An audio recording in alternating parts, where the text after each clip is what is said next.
Buffs Nation, Buffs Nation, Buffs Nation. Better late than never. Man, I apologize. Took a while to get kind of this new thing set up. Had to get this TV free trial going on because I realized that I'm long story, but I'm getting my mom switched over to Hulu TV, but that's not happening for a few more weeks. So when I've streamed stuff on my TV, it's usually from her DirecTV account, right? So we have to wait a few weeks to collaborate on that Hulu Live. And so now I did the Fubu Live TV trial for this, and this is going to be great. And then in here a few weeks, I'll have um, the Hulu Live going on. So thank you guys for joining. Um, Getting prepped for the game. I want to say hey to everybody. Jennifer, I believe, love that name. Love that name. Sco Buffs, absolutely. John, Ga, Buff since birth. Y'all be sure to subscribe. Got to hit you back with a text message. But Sco Buffs, enjoy watching the game today. Man, I'm pumped. I am so pumped. Rick Walker, where's the Colorado marching band? You're asking the wrong guy because I just tuned in. But I did see the uniforms, and man, I got chills. Those look great. The white on that metallic gold, love it. Clean. The team looks good. I was checking out Colin Moore from Life in Football, his live stream earlier today with everybody getting off the bus. They look ready to go. They don't look intimidated. They look like they're ready to mentally dominate because it starts with the mentality, right? And the man above, go Buffs, supporting from Texas. Man, I'd love to see that. We got a big Buffs fan base now in Texas, and I love it. And April Dawn, one of my day ones. Feel like you've been here. I mean, for a while. So thank you for your consistent support. Go Buffs, man. I'm just so pumped about what we're about to watch. And it's so funny because I woke up today or even kind of went to sleep, feeling like this whole thing is like Christmas, all over again. And usually, like as a Broncos fan or a Nuggets fan, there's some anxiety that I have. Um, Now I'm seeing Shane Cokes fire everybody up. We got 25 minutes to kick off, which is great. But usually I go to bed like really nervous.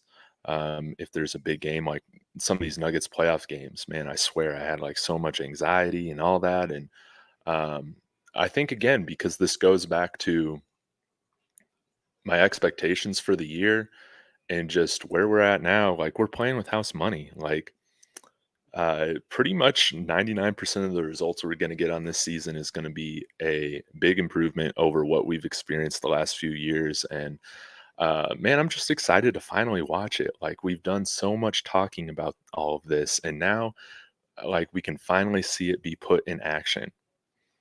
Um, Cheryl C, thank you for tuning in. I appreciate y'all. Y'all go subscribe to Cheryl C if y'all want to know a heck of a lot about the players. She puts a lot of work into finding all these super small like details you never would have guessed about these players. She's great. Keck, Arizona, our Arizona State fan that's part of the David Talks Buffs community. Man, I appreciate that. It's really great to have you here, and yeah, especially with us four corner schools going in the Big 12. We gotta support each other, show them that the Pac-12 wasn't just some slouch. Now, as I'm sitting here in the because I'm gonna watch this game for better or for worse, I'm gonna be here. I wanted to document my reaction to this first game, because this is history. So I might be getting up at different points, to get a beer, bathroom break, more coffee, talk with my wife, all that stuff. So I might go on mute, whatever.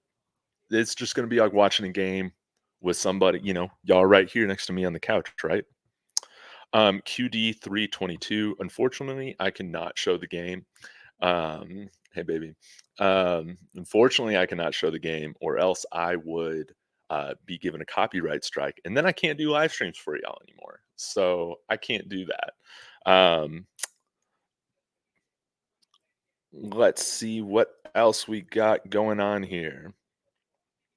Yes, you're right, Bawana Beast. Nachos. You got nachos going on? I like that. Beryl Allen, good to see you. If this game was a neutral site, maybe they have the band, or the band would make the trip. The game would definitely be a big spectacle, and I would imagine that they're doing that again here soon. And as soon as we're in the Big 12 next year, Brett Yormark's going to be promoting the heck out of this team.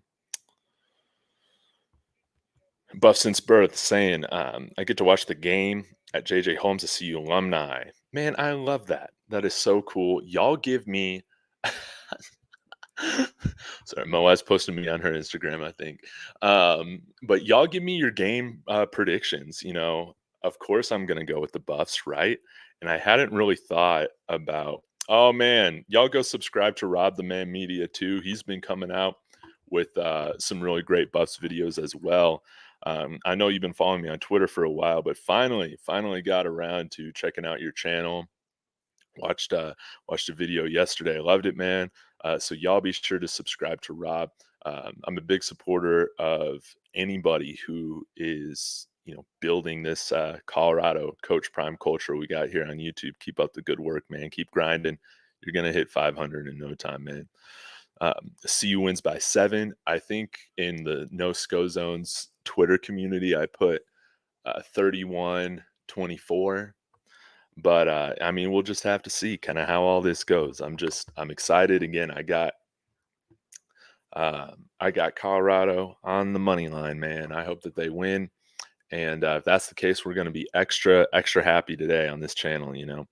Um, Cat coming in here. I want the upset, but I see 34-21 TCU absolutely. And I think I think like realistically, of course, when you come to my channel, I'm an emotionally invested fan, right? But if I remove myself or remove that aspect from the equation, man, if I think if we stay within the spread or whatever, if we beat the spread, man, a lot of people are going to say, okay, I was looking at this team wrong. And this is just the beginning, man. Like, I'm just excited that we're going to see the baseline because where this team starts right now, it's going to be a different team by the time we face Utah at the end of the year. Now, I'm not saying we beat Utah. Again, you guys have said that, or I have said to you guys that Utah is they're the best team in this conference right now. And I do expect them to win for a third straight year. We'll just have to see. But again, this is going to be competitive stuff. We're going to see great football. I cannot wait to see this offense. Camonte coming in here saying 44-17 CU. Let's go. We need that energy out here. Sir Arthur saying 31-27 CU. I love it. Yeah, first game hiccups. I mean, we saw that with ASU in Southern Utah, on Thursday again, when there's a new staff, there's new players, there's special teams blunders. I will say that's like one of the things I'm a little nervous about. I think when I woke up this morning, I hadn't really thought too much about it this week, but just at the spring game, man, we could not block a field goal or like block for a field goal kick to save our life. And I'm just hoping that we've worked all of that out, I don't want to see any sloppy mistakes. I want to see us, if there is something that we do wrong, we see that corrected throughout the game, but the things that I'm looking for right now is really the line play. How is our offensive line going to do against TCU? And how is our defensive line going to stack up against some big boys they got on that offensive line, right? And man, I'm just so pumped, man. Like this is going to be a heck of a lot of fun, and I appreciate you guys hanging out with me for this. So y'all feel free to jump in. If you need to go watch the game or whatever and want to tune in later, you can do that. Oh, we might switch this up here. I'm going to try this new angle. We'll see how this goes. Give me 1 second, guys. Also, what are some of the other big college football games today? I'm not entirely sure. Let's see how this looks. Because I don't really have a nice little desk, and the chairs I got, I need like a little desk to like hold this up. But again, you know, um, yeah, I think that this is nice. This feels nice. Okay. Um, with this channel, I don't like reinvest in the way as I feel like a lot of channels do, with like the fancy lighting or the backgrounds or anything like that. But I do reinvest in this channel, and when you guys, subscribe to the channel, that helps give me some more resources, like doing that film review. That stuff, that sort of film that I get my hands on, like that doesn't come free, you know. Um, that the StreamYard stuff and all that. Like I just appreciate everything that you guys are helping me do over here. I'm having a lot of fun with it. Also, I'll give a plug to my good friend Yo Martez. If you want to buy our collaboration t-shirt, our Call Ra Yo Retro Ralphie tee, we got the website in the description. Check that out. Use the promo code SCO Buffs for 10% off. Use that promo code because that's what helps support this channel, But if you want to be wearing what I'm wearing, and wow, just got a text from my man Martez. Let's go. Looks like he made it to TCU, man. That's awesome. That's really exciting stuff. But yeah, isn't that awesome? But y'all go check out his site. If you're from Dallas, he's got some really cool Mavericks jerseys and stuff like that. So I love it. But let's get into some of the other college football matchups before we got kickoff coming up here in 20 minutes, 10 minutes. Let's go.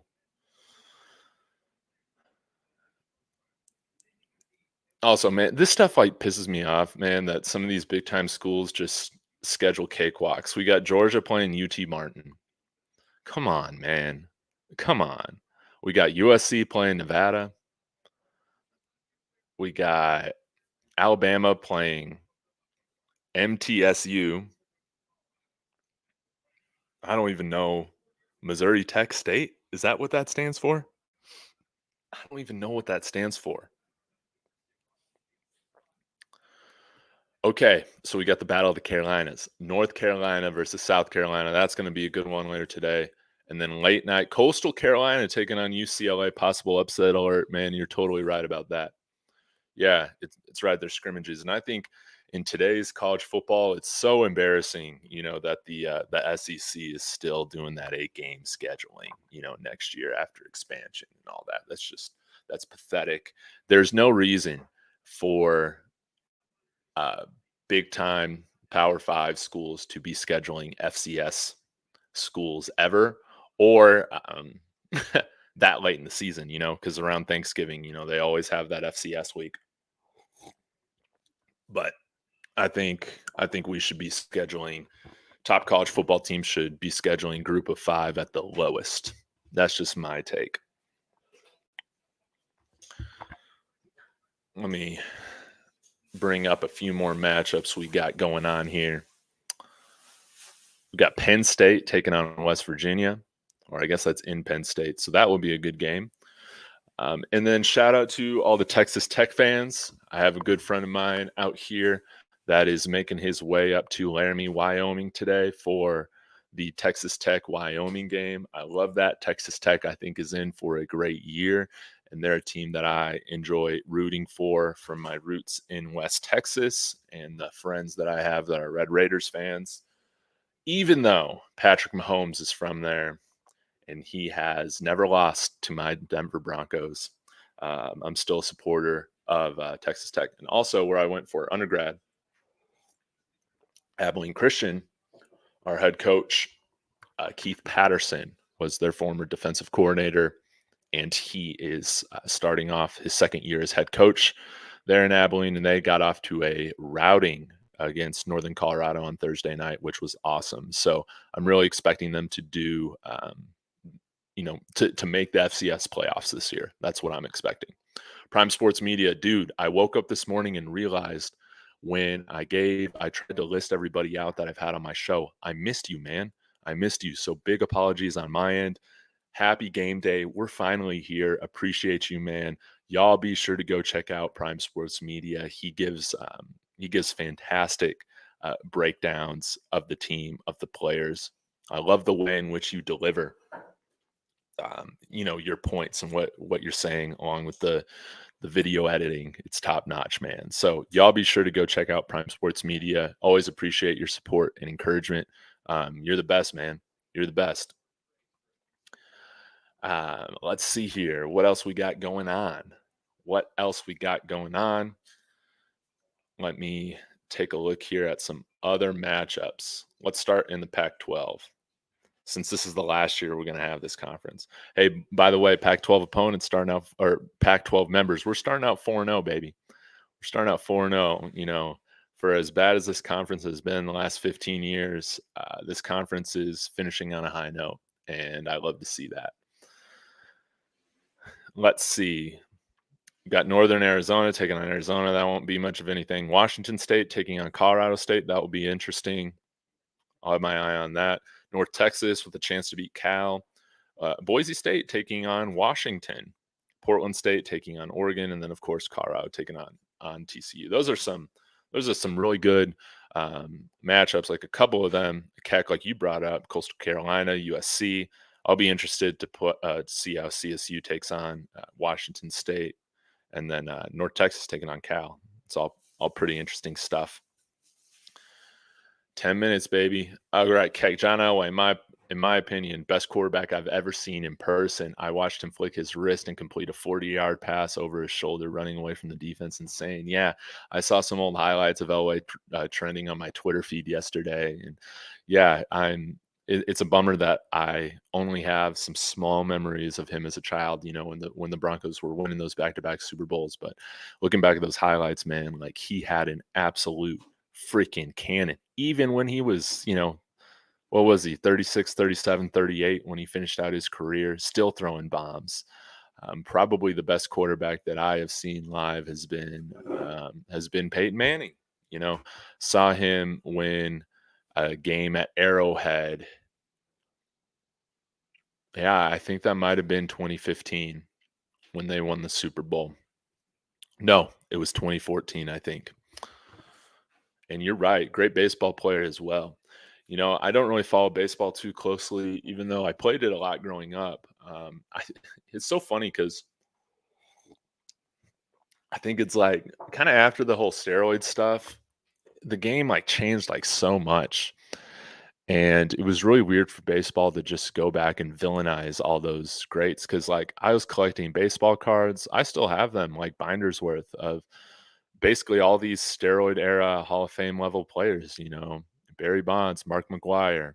I don't know if Sammy Sosa was ever busted for steroids, but another great player, right? And it just kind of, Roger Clemens, uh, uh, like Andy Pettit, all these guys, they were so fun to watch. And it's like baseball took away a generation of greatness from us. And it's been hard for me to ever get back into baseball kind of since all that.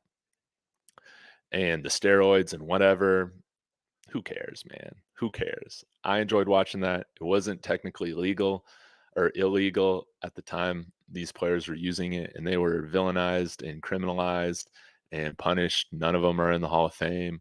It's I don't know. I don't know. I'm just, no other sport has made such a bigger deal out of performance enhancing drugs, because it's like we know that NFL players, they'll use HGH and whatnot, and these guys probably have it all figured out to how to beat these testing systems and whatever, but you just don't even think about that, man. You don't even think about it. And baseball just made us think about it all the time. It's a shame.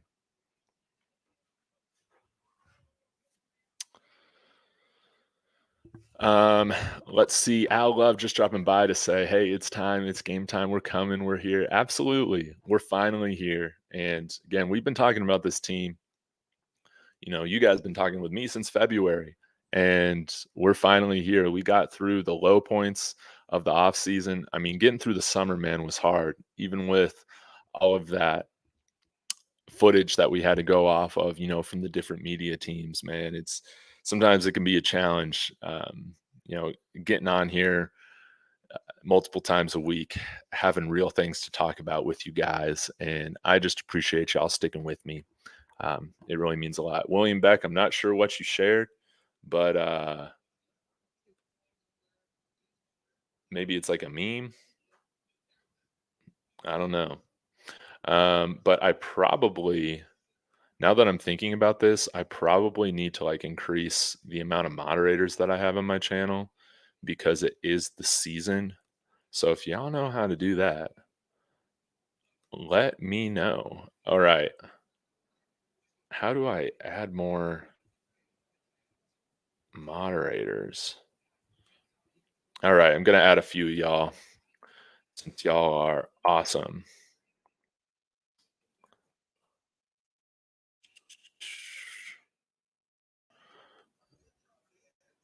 Hawkins, thanks so much for tuning in. Hope things are going well in California. Isn't it nice to just wake up and have, um, just have football to watch instantly? I mean, this is so different than what CU. I mean, again, when we opened up against TCU last year, um, I mean, I feel like that game didn't start till past 10 o'clock because of the lightning, and it was so late. I appreciate you.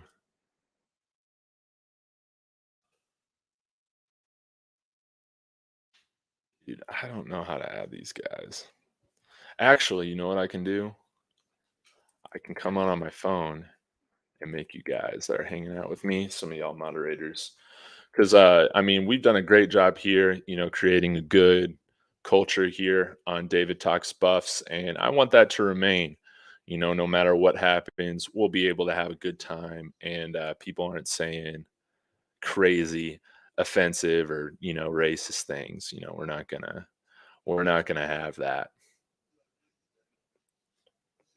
By the way, what was up with some of those signs at the not the college game day, but whatever the Fox pregame is doing? I saw some of those. Those were those were weird from the TCU fans, man. Some of those were weird. All right, here we go. Got this live chat in here. I will be back with my full attention here in just a minute. I appreciate all y'all.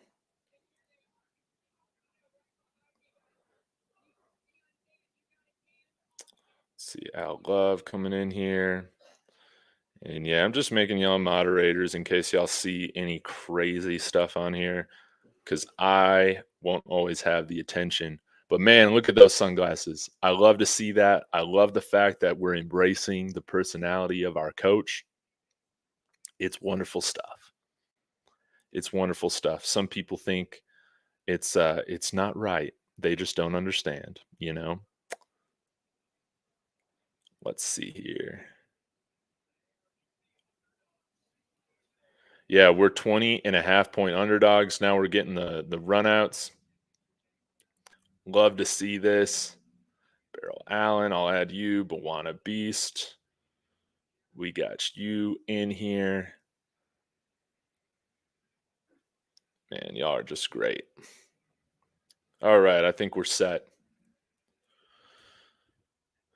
And man, I gotta say, it is it's very surprising to see Coach Prime out here in a sweatshirt because man, it is I I mean it's hot in Texas. Yeah, he's out there in a sweatshirt.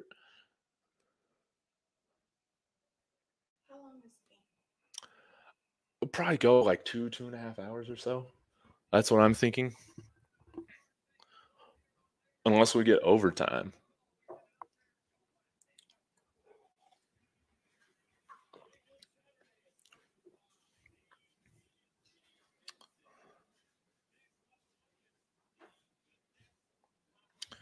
Fun story. When I lived in Abilene, I helped a friend out with basically a sanitation business, and one of the contracts he had was actually the TCU football facility. So there was one day where we had like one night to sanitize the whole locker room there and the weight room and just kind of all the different facility stuff. So yeah, that was a hard night. It was still super hot. There was like no AC going, whatever. I ended up I ended up like throwing up because I was dehydrated. And but it was cool, man. The TCU locker room was really nice. I'm assuming because that was maybe 8 years ago or so that they probably upgraded it since then. But it was really cool, like being on campus, being able to kind of walk through everything and not having anybody around. It was cool. Yeah, see, look, he's wearing a sweatshirt.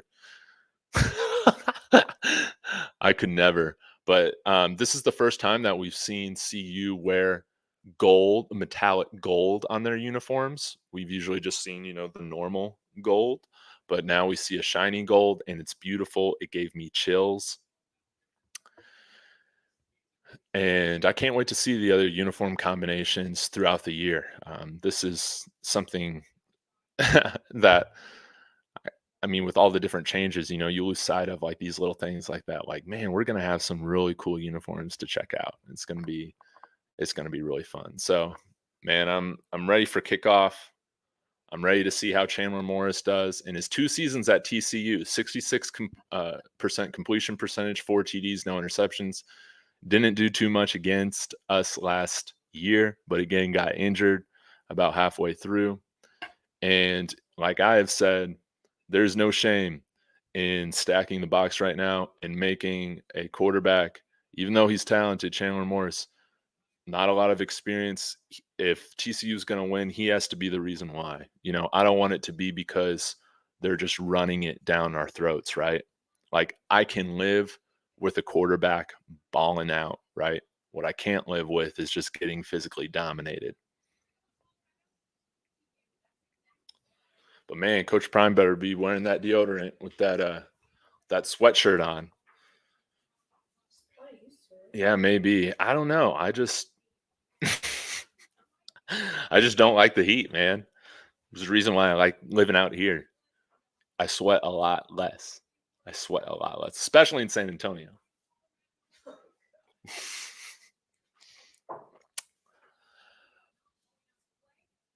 Yeah, uniforms are fire Hawkins, absolutely. And yeah, they definitely look crisp. They're not too, and it's so funny because okay, it's only 87 degrees. Okay. Maybe it'll get hotter, but it looks like we got some cloud coverage, right? Out there. So that should be helpful. Older people like the heat, trust me, I know. Hey, that's why we see a lot of people retire in Arizona, right? And just live down there, just like Buffson's birth. He's right down there in Phoenix or Scottsdale. My uncle KK is down there in Scottsdale. My dad lives down there in Phoenix. All right, Cormani's ready to go. Travis is ready to go.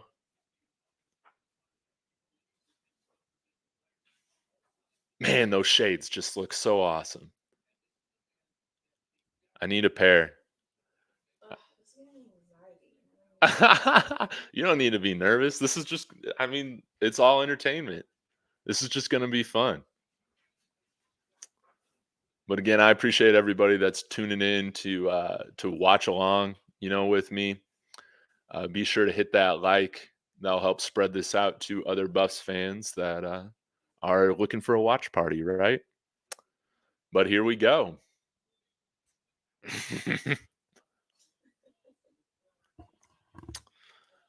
All right, so TCU is going to get the ball first. I love to see that.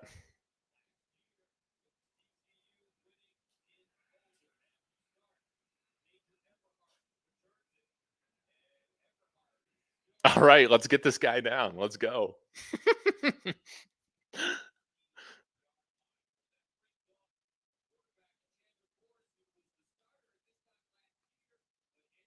All right. Chandler Morris, TCU taking the field again. As a reminder, they only have 3 guys returning from the starting offense last year. That is 3 of their offensive linemen. Everybody else is new. So a lot of turnover, just like CU's offense. And let's go. They're going to be snapping in early.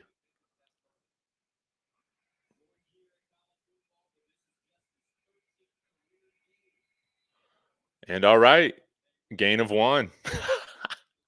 I like to see that.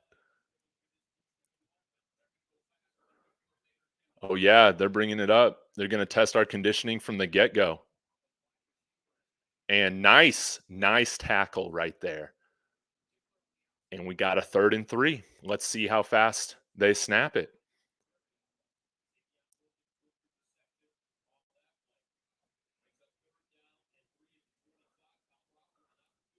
Come on, let's get to All right, and we got a 3 and out to start the game. Uh, that means that they just had 3 plays and they had to punt. They had to get out off the field. Get out of there. TCU, yeah. Yeah. That was fast, right? They only burned 47. Yeah, they're trying to go fast. Test our conditioning, test our readiness. And now we're going to see Jimmy Horn.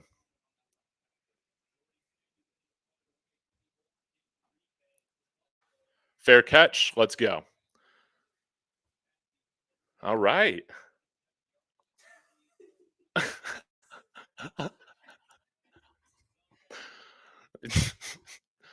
This is a great little start. So looking like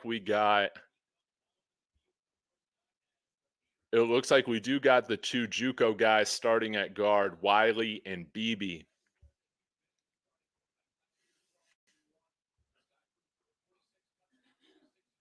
Or Wilty, not Wiley.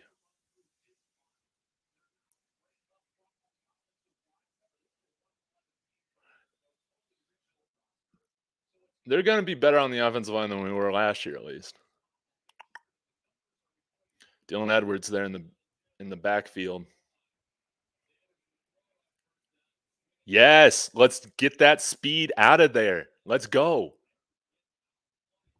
Fantastic first play. Get Shador comfortable with, just being out there, getting an easy completion, and then we're going to be picking the pace up. Nice little play action.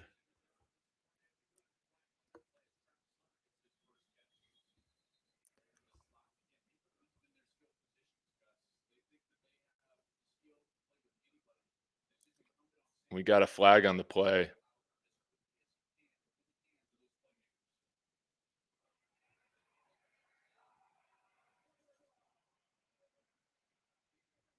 Let's go. Let's go. We got a face mask. I did not even see that. Oh, yeah. Yeah, that's a big time penalty. They're moving the ball. All right.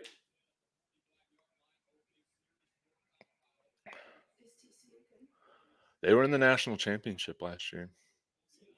Yeah, but they lost a lot of guys to the NFL. Their whole offense is essentially new. Yeah, the Horned Frogs. All right, 2nd and 8.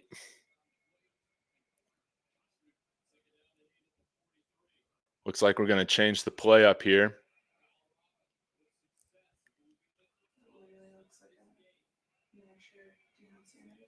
Right? Oh, he's going deep. Oh. That's okay. I love that idea right there. Around midfield, taking a big shot like that. It's just a little underthrown, maybe. Let's see the replay here. Defender, he got his head around right there at the end. Solid coverage there. All right. Michael Harrison right there for the first down, baby. That's what I'm talking about. He was my X factor that I had for today. Walk on, converted wide receiver to tight end. And man, yeah, come on, call that. Call that 12 man.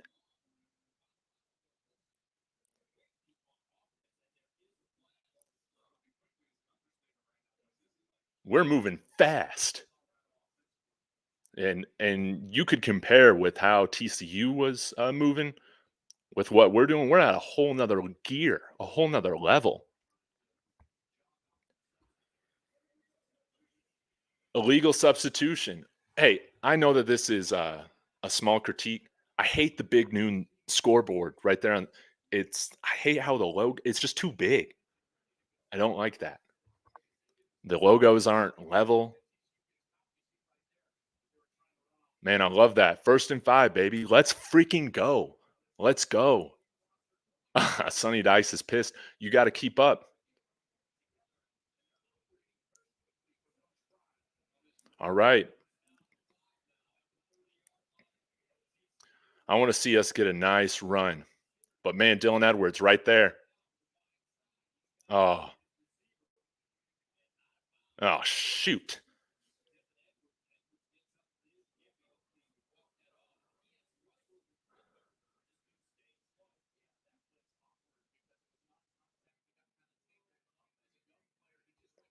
Let's bring in Hankerson.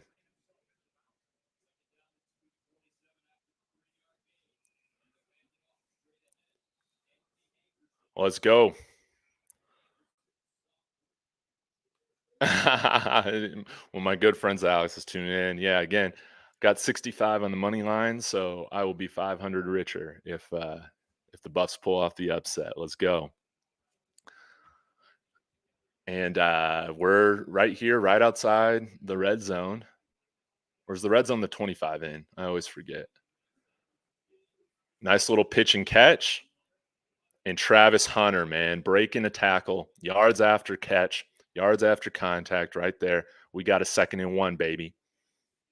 And man, we look good right now.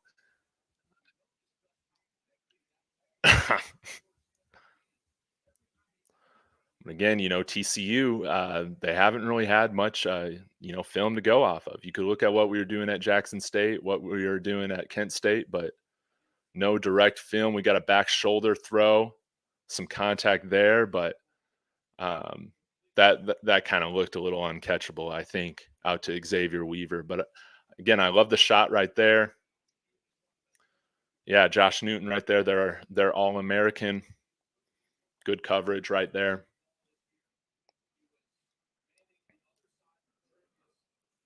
Third and 1. But now remember, this team loves to go for it on 4th down too. We're Coach Prime. I think we will see us go for it on 4th down quite a bit. Oh, go! Nice run by Hankerson. Man, he almost had that touchdown too. I wonder who had the prop bet on the first, who scores the first touchdown in this game, the player,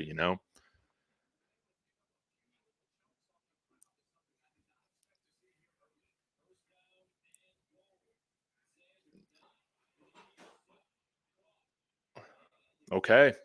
Now we're going to see, how strong are we up front? Jimmy Horn gains a couple, gains 2-3 yards, and we got 2nd and goal.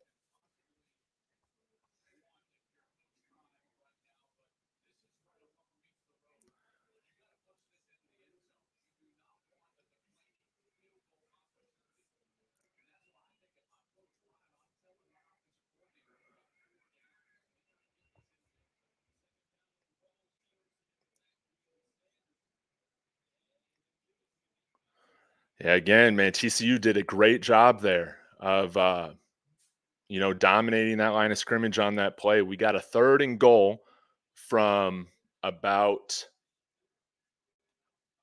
the 4-5 yard line or so. So we're going to see how this goes.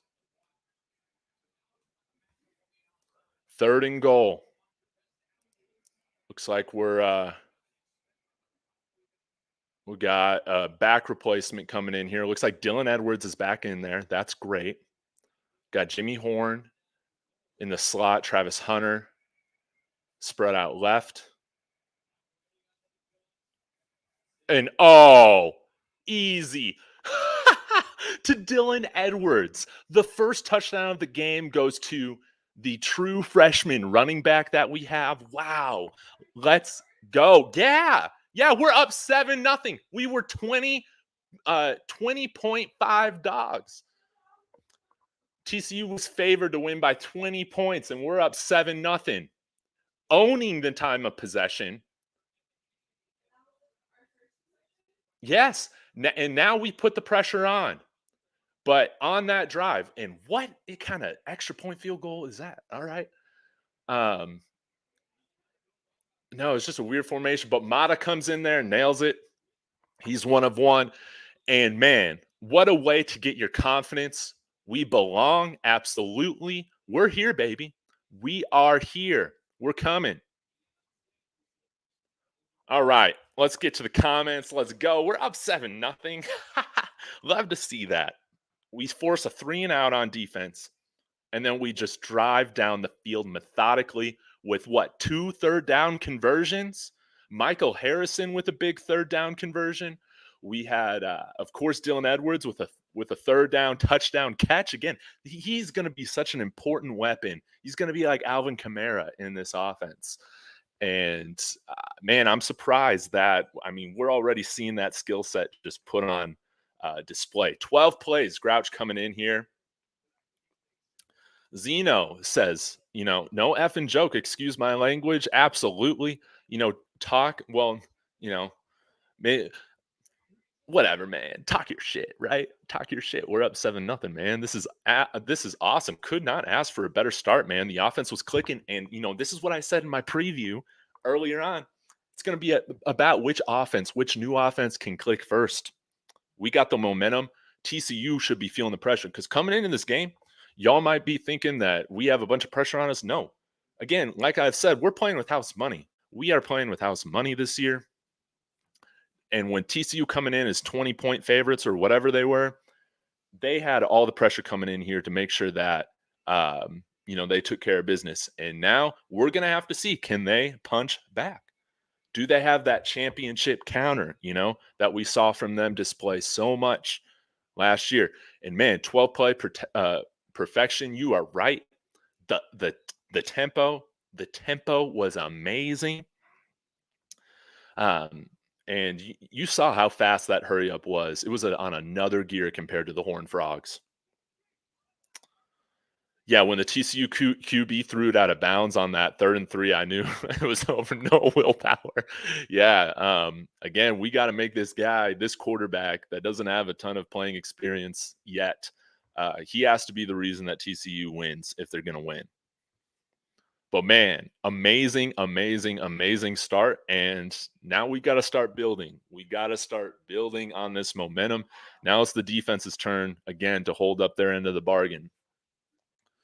But impressed with that drive. I love how we relied on Shador, put the ball in his hands immediately. And, what I would like to see still moving forward, can our offensive line get that push, for the running game? Hankerson coming in, spelling Dylan Edwards for a few plays, did a wonderful job getting some tough yardage, breaking tackles, almost had a touchdown. Michael Harrison, walk-on tight end, baby. All right, nice kick by Jace Feely, I'm guessing. Man, let's get to some of the comments. Yeah, party, Hawkins, absolutely. Matthew saying, seeing us do good, I'm so happy. Yeah, like we've been waiting for this for so long, and to see an offense, I can't tell you how, as a Buffs fan, like in my lifetime that like I remember, I've never seen a CU offense move that methodically down the field, like make it look that easy. You're right.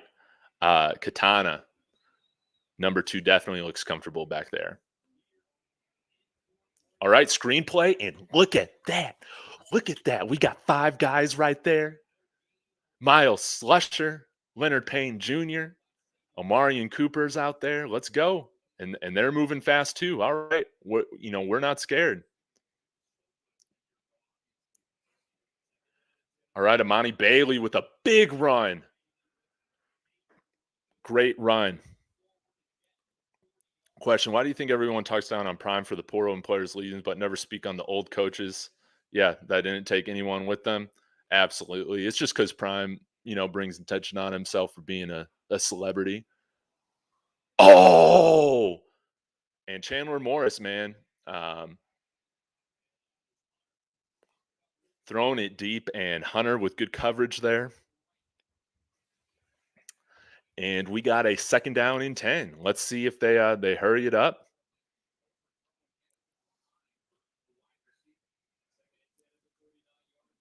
2nd and 10. Let's see. Okay, looks like TCU's going to change the play here.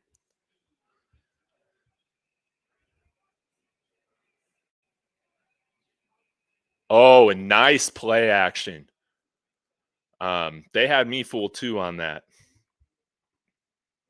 Good play action from TCU. And they're taking advantage of it. Like right there, we were ready to stop the run. We don't want Amani Bailey to be the reason that we're at where we're at. And nice little screen set up there. This is a really good drive by TCU. Let's see if they can keep moving.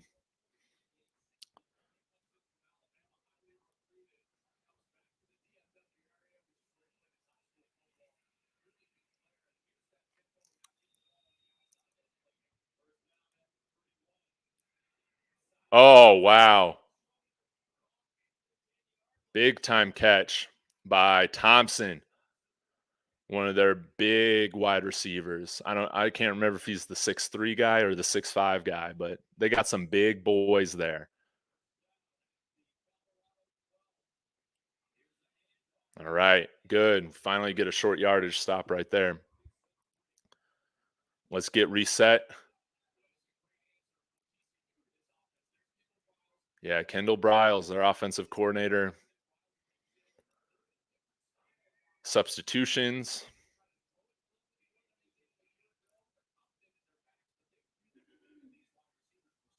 Oh, that's a false start. Let's go. Let's go. Let's see which offense can limit their mistakes, right? Oh, dude, I hate the scoreboard. I hate these animations.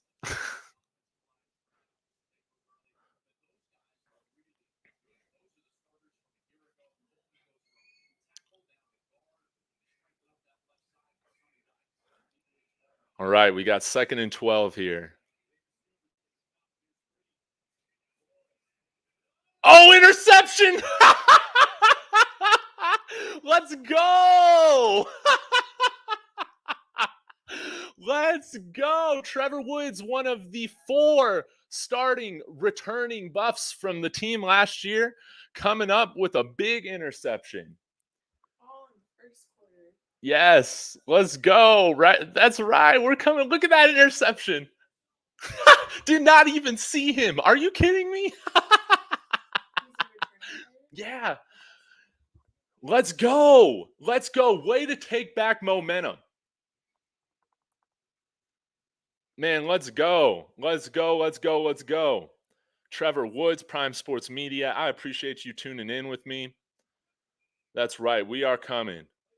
Heck yeah. Travis Hunter can't whine. That was just a good play, man. There's a little bit of contact, but maybe you call me old school. I don't mind when there's just a little bit of hand fight and contact between wide receiver and cornerback. You need to allow that both ways. Huge. Yeah. Yeah. Now it's time. Let's go make it 14-0. But man, Trevor Woods. Um I'm just so happy. I'm so happy for him. Um it's awesome. Getting a little teary-eyed for Trevor Woods. This is great. It is only 10:30, but maybe I bust out a beverage here after the first quarter. We'll see. I got my Buffs koozie, and I also got a Buffs pint glass from Avery Brewing Company out here in Boulder. They have the what is it, the Ralphie Lager or something like that. They have a CU branded beer. It's really great. Man, everybody getting in here, hit that like. Let me know your thoughts in the comments. CU has the ball, just got a red zone interception. This is freaking amazing. Everybody, let's go. That's right, Matthew Keck. That was huge. Reggie coming in here. Good to see you. I'm going nuts. I'm having a great time. Um, you know, smile is wide right now. The start, I mean, couldn't ask for a better start. It's got to be 35-0 before celebrating. Yeah, man. We still got a lot of football to play, but man, this is so much fun. I hope see you. This is way better than freaking kicking off at 8:30 Mountain Time PM. PM. I love this.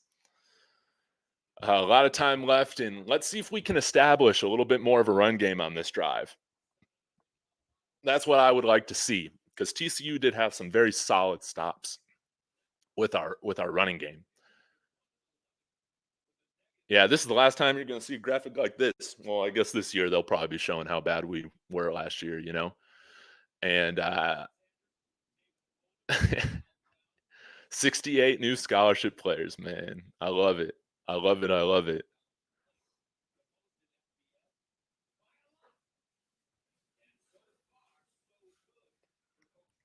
Yeah, you're right, Reggie. They were moving the ball pretty easily before that pick, so we got to make some adjustments. Well, let's go here. We're bringing Jimmy Horn across the formation. Interception. Oh, nice. Let's go, Jimmy. Jimmy, baby. And let's go. Let's run.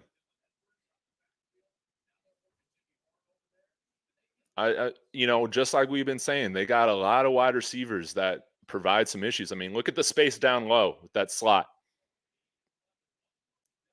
But okay. Say what? Yes. My wife likes the uniforms. I do too. I love them.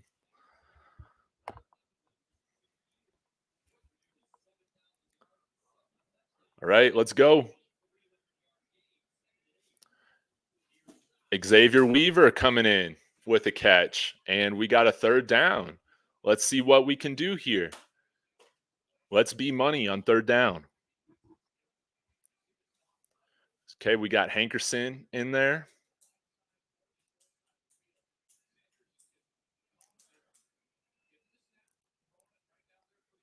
Right? I mean, look at the slot. Look how much space there is. No, look at the second wide receiver from up top. That's the slot position, and he has just a lot of space right there. See? Second wide receiver from on top. Oh, easy. Go. Again, you're going to have to play this team close. You're you're going to have to press against this team, but we also got speed over the top. But man, let's get these guys gassed fast. Let's get this defense gassed. All right, we got 1st and 10 right at midfield. We're taking another shot. Oh! Travis Hunter. Almost, man. Almost. Oh, man. Travis has beaten Newton a couple times, man. But yeah, Travis, you got to bring that down, man. And he knows that. He knows that. Now you just got to go and do better next time, man. Let's go. Man. Oh, yeah. Look at that offensive line. Get up there and push. Is that Jack Bailey, baby?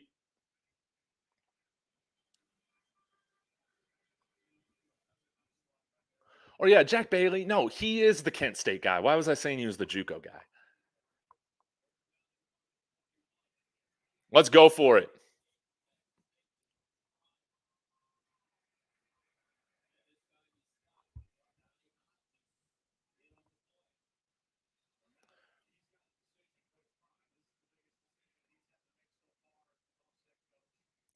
Well, no, I guess we've seen all the guards in there. I think we've seen BB, we've seen Wilty, we've seen Bailey.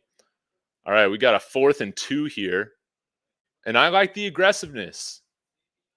Again, let's keep the pressure on. Yes. I love it. Like that is just money. People People have not realized how important of a weapon Jimmy Horn is for this team. Why he was just one of the most important transfers we got this year. Great play call. Simple read.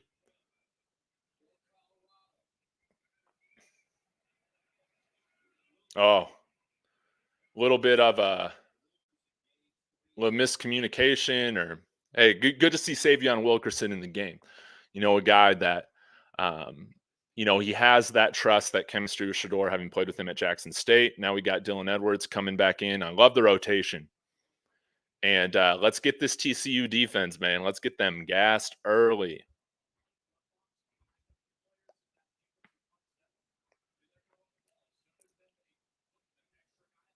Again, man, look at the space down below. Oh, nice tackle there. But again, Tarvarish Dawson coming in there with a catch, transfer from Auburn. Um, I was wondering if we might see him on returning, but nice to see him make his way into the game. And then here we got another third down. Let's go. Let's get this.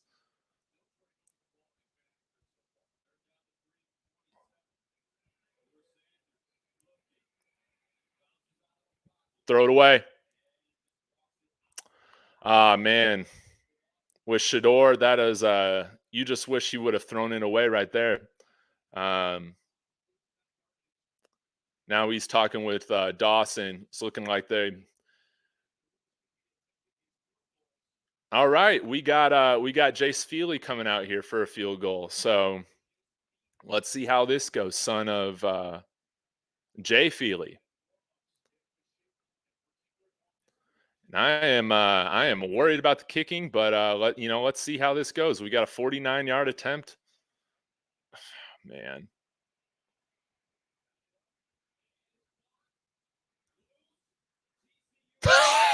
Gosh. Good Lord. The special teams issues from the spring game still carry over with another field goal blocked. Didn't even look like they snapped that and the team was ready. Come on, Trevor Riley.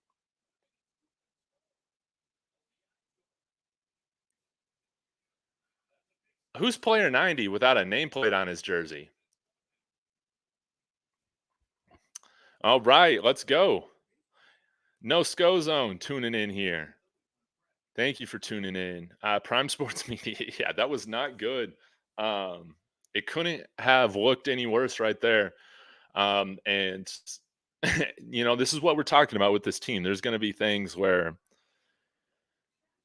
we got some hiccups, like Keck, like what you were saying, because the majority of that drive looked great. And then we make two bad plays back to back. Shador should have thrown that out of bounds, because then you have a 4th and 4, something like that. If you do want to go for it, you can. Again, I like that type of aggressive play style more so in college football than I do the NFL, because again, with college football, the kicking game is not nearly as dependent as it is in the NFL. I love going for it more often, but with Shador running out of bounds instead of throwing that away, it kind of made them decide, okay, like we got to try this 49-yard attempt. That's probably a little bit too far than what you would ideally like to be kicking from when you're attempting a longer field goal in college. But that was just a bad couple sequence of plays. Yeah, you can't bring it on 4th and 8 kick. Absolutely right. Now, would I do it? Sure, but that's easy for me to say. That's easy for me to say, and I'm not a football coach.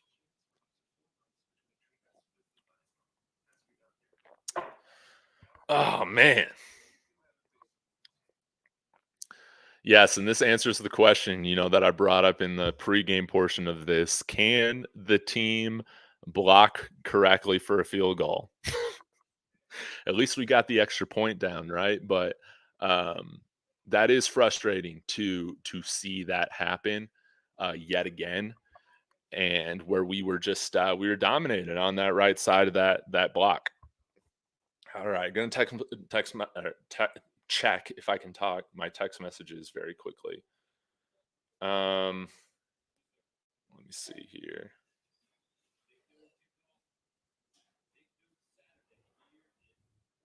In my tweets.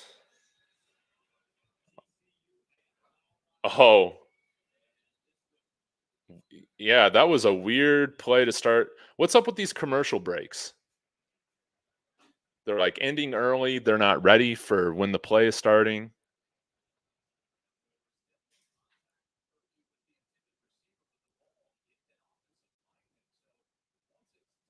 Yeah, no, you wave that off. I don't know. I just saw the end of the play.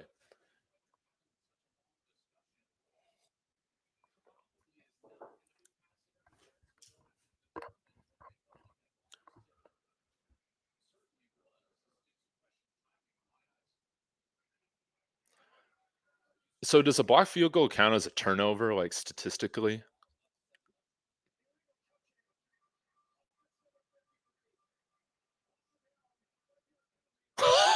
Illegal touching? What? I'm not even like familiar with that penalty. I gotta be honest, guys. Yeah. Oh yeah, because the offensive lineman went to touch it. That's right. I guess you can only do that when it's like a fumble, but not a like you can't throw a pass to him.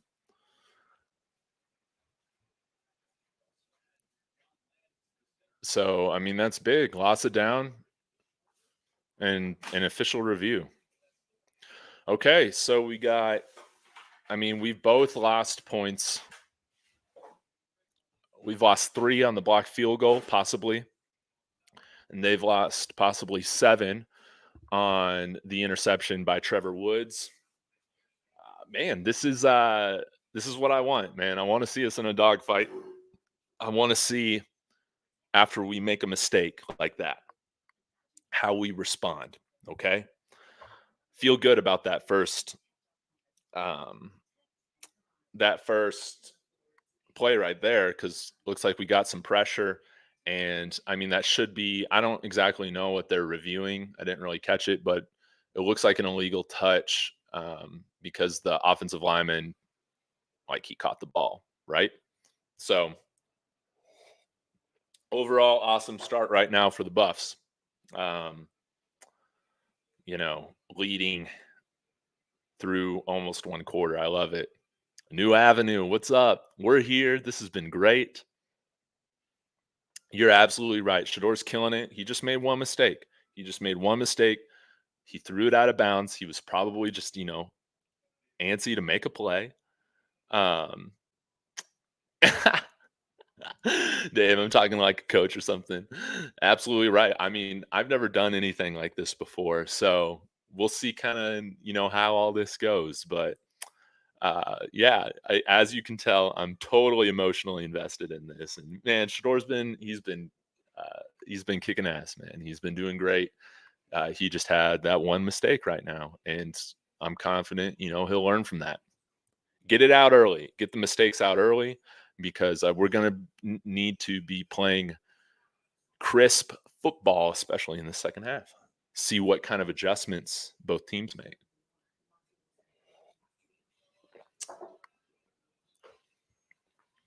New Avenue took the money line. Welcome to the club. Welcome to the club, right?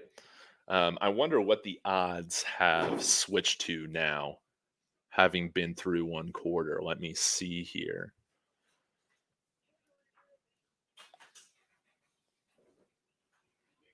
Hey, there's Chip. Chip shot himself in the nuts a few years ago with a broken t-shirt gun. It like malfunctioned and fired into his nuts, and he had to go to the hospital and he had to get his nuts repaired. True story.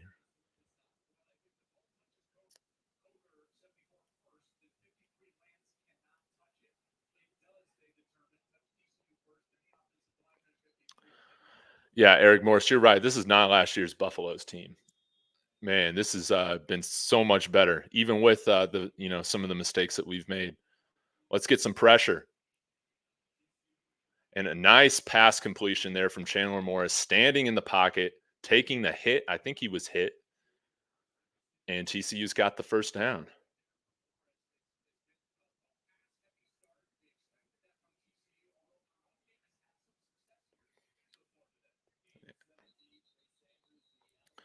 All right. Yeah, there's Trey Sanders. All right.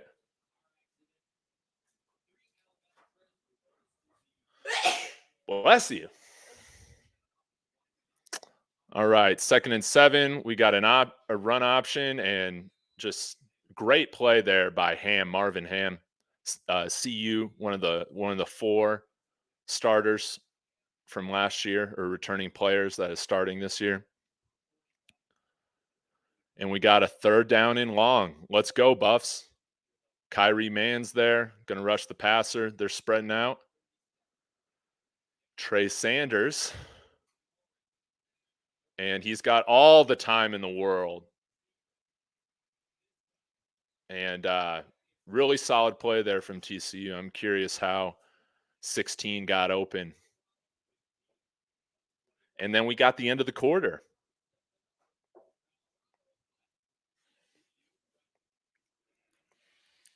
Keck, you're right. Shore has been playing with some great poise, and this team is doing great. I think this team, my grade for the first quarter for this team is an A. I can't give them an A plus because of the blocked field goal. Just can't do that. But I'm a happy man right now. We're playing a lot better than obviously anything that we watched last year. Right now, let's take a look at the odds, see what this CU betting odds are right now. So Colorado is still a dog right now, plus 380 on the money line. TCU minus 580. Okay. And now the spread is down to 10.5 points. That changed quickly, right? Lawrence Collins, good to see you, was plus 5,000 if CU won by 14 before the game. Wow. I didn't even look at the alternate money lines. I should have done that. I got to get on that. Oh, Marv's from the 313. What area code is that? Michigan. Detroit, Michigan. All right. Was he a Mel Tucker recruit? I can't remember. I don't think he was. Yeah, Ket gives them an A. I think, yeah, realistically, like we knew that things weren't always going to be looking like, there's going to be some wrinkles that we need to work out, right? First quarter, new team. But man, like we got to be getting comfortable now. There were some plays again that we have the opportunity to make. Shador's thrown some great throws downfield. Travis Hunter has to come up with that touchdown catch if he wants to be that Heisman finalist that he's expecting himself to be. He's got to come down with that. So hopefully we can see him make some more plays throughout the game and make up for that. What's up? You need help? Okay. Be right back, fam.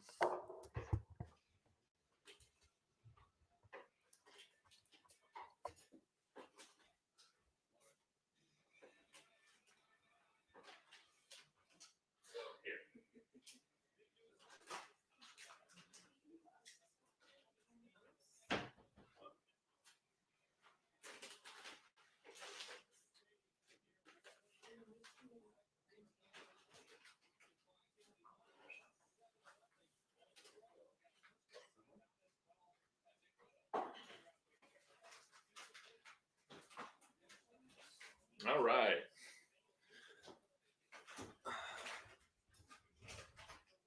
All right, we got 1st and 10 for TCU. They're inside the red zone, and a nice run here and a fumble. And the Buffs got the ball, baby, hopefully. No, they don't. Lucky. Let's take a look at that replay. Oh, yeah, just Trevor Woods coming up and knocking that free. I think that was Trevor Woods. All right. Can we make them make another mistake in the red zone? Let's see. Oh, nice run there by Bailey to get it to a 3rd and short.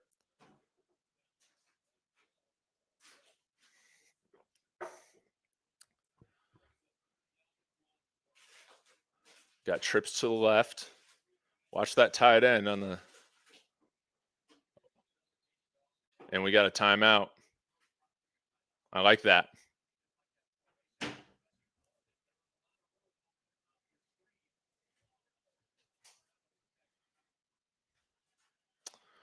Yeah, I like that timeout in the first half. I think that's totally fine. And again, one thing that I'm definitely have an eye on Coach Prime for is how he manages this game. I like that idea of taking a timeout right there, especially in the first half. But um, one of the things, and I think Bill Carroll and I talked about this a little while ago, is just seeing how his with him being a coach, as you coach more, usually you get better as figuring out those things of like when to take timeouts, how to manage the game, stuff like that. Um, and of course, hindsight's always 2020 when we're looking at the few losses that Jackson State had. Um, but yeah, that's one thing that I'm looking for because I think we'll play in more tight games, than what Jackson State was taking. Okay, uh, than Jackson State was in because a lot of those games they blew guys out. I think especially this year will be in games and owning championing those little nuances, the timing, those little timeouts, those adjustments.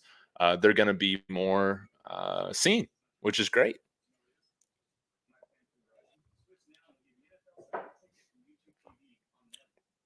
Keck, you're absolutely right. That lack of depth and experience is showing up right now on the D line. Again, yeah, this was the thing that I was most nervous about was stopping the run.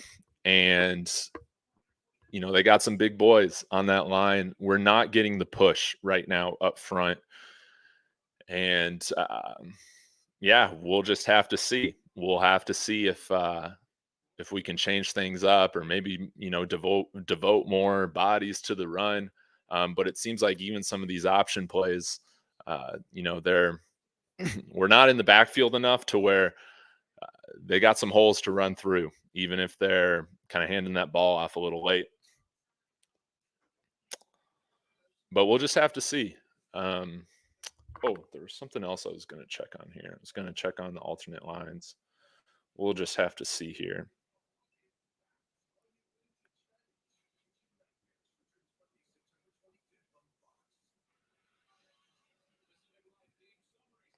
Yeah, everyone's talking about the Fox scoreboard being terrible. I hate it.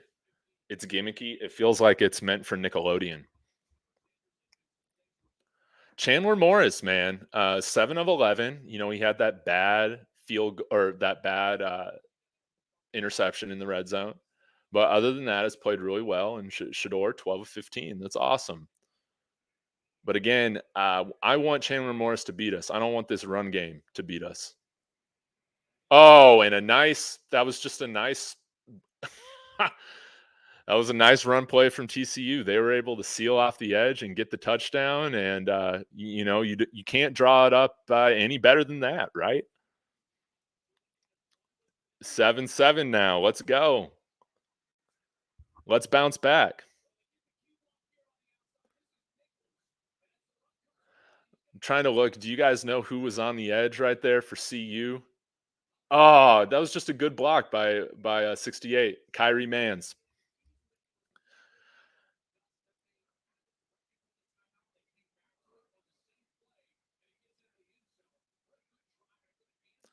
That was a great answer from TCU.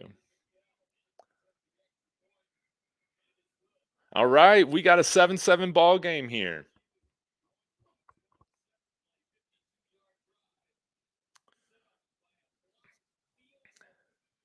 Y'all think it was holding? Maybe I'll need to go back and look, see where his hands were. But man, TCU responds, and that this is kind of interesting.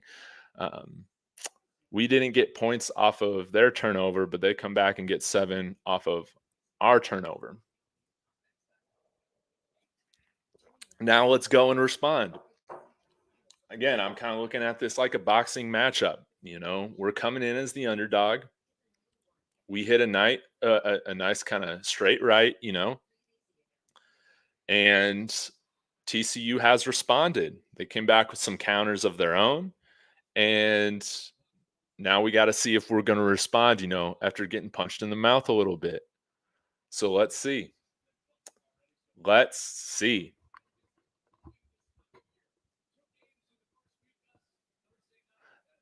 And I love how Joe Clattman gets to call all this stuff.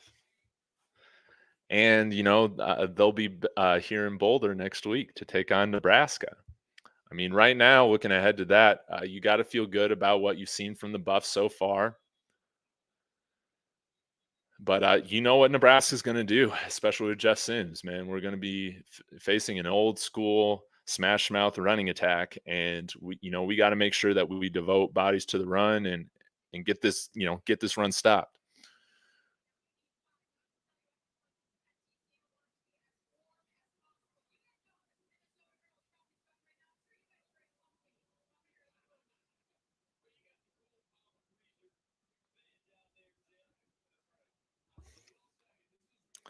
Keck says it was.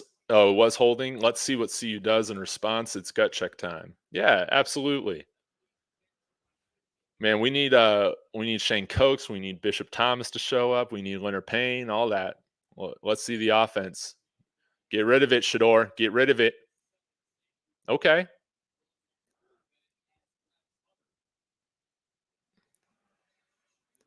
I thought Shador was just going to throw that away, but Travis Hunter gets open, and we at least gain a couple. All right, let's move. Oh, nice little pull right here. And Dylan Edwards making a guy miss. Right guard had a wonderful pull right there. And now we're running. We're off to the races. Let's go.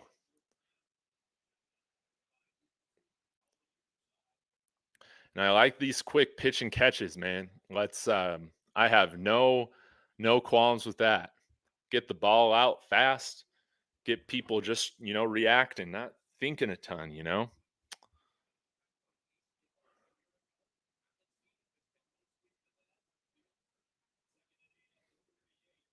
Nice little screenplay here. And okay, we got a nice little third down. This should be, again, I like this kind of style of football. You live and die by it.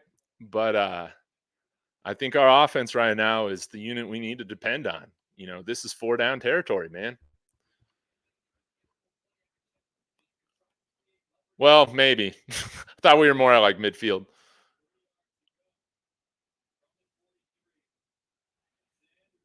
Oh, nice. To Travis Hunter. Let's go. We've been great on third down right now. And that truly is a mark of a good offense. Can you be poised on third down? We got a little handoff going here was that Travis?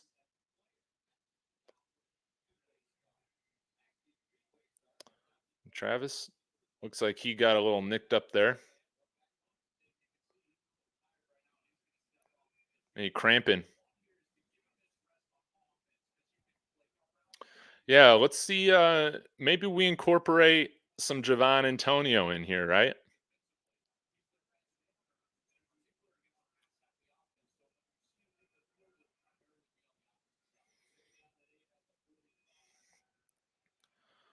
Sanders is back. He's throwing it downfield, and Xavier Weaver, baby.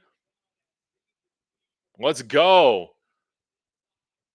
And man, this offense is just looks great. We got a flag on the play.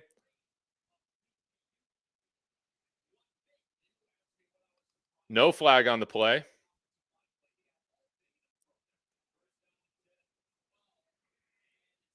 Dang. Hankerson takes a hit and flips over.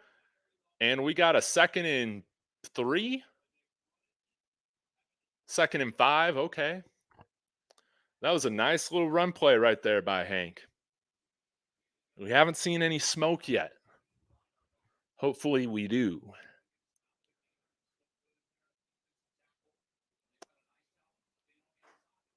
Oh, Dylan Edwards? No? Let's run it. Oh, what a great open field tackle by Hodges. One of their best players. He's got some words to say to Shador. Yeah, he should, but man, you would have liked to get that out.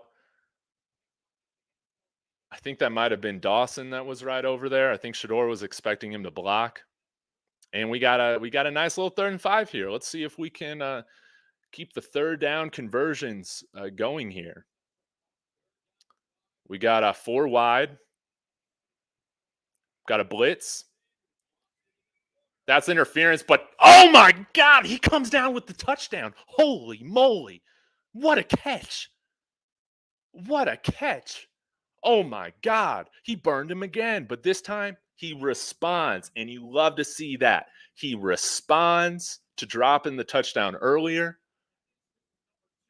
He got Newton again. Oh my God. Oh my God. Oh my God.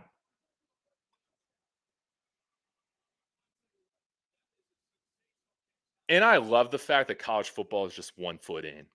The NFL has so many of these issues because it's like, did he get the 2nd foot down? Whatever. Just simplify it.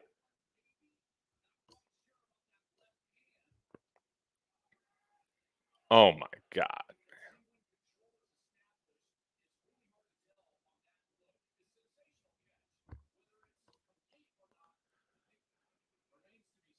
Oh, are they going to review it?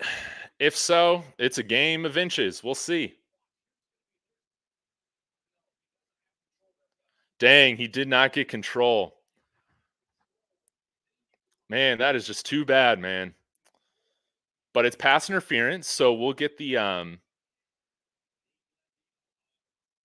so we'll still get a 1st down, right? Right? Okay. So we should get that was an impressive some impressive play calling on the drive, but the offensive line is dominating. That was a great um that was a great play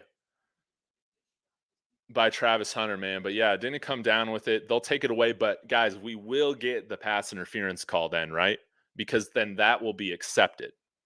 Okay. Y'all's feed might be ahead of what I'm watching on my TV. So that's why I kind of like I'm not looking at the comments all the time, so y'all can get my genuine reaction to things.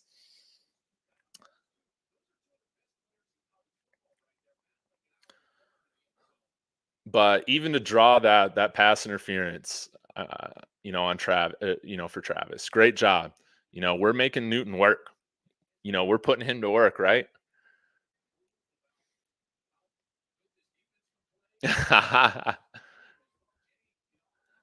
Yeah, incomplete. It's a game of inches, guys. Man.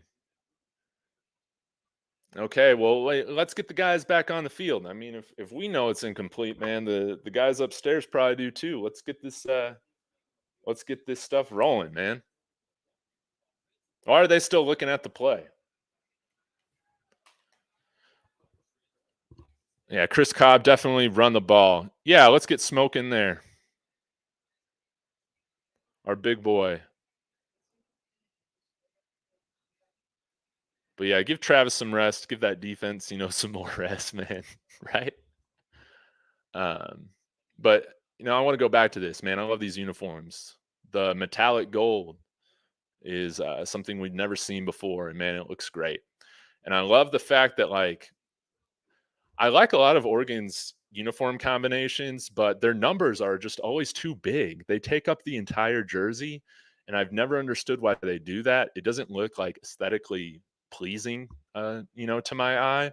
But I like that Colorado. They didn't really change the numbers, stuff like that. It's just changing some small things that really go a long way with making the uniform pop.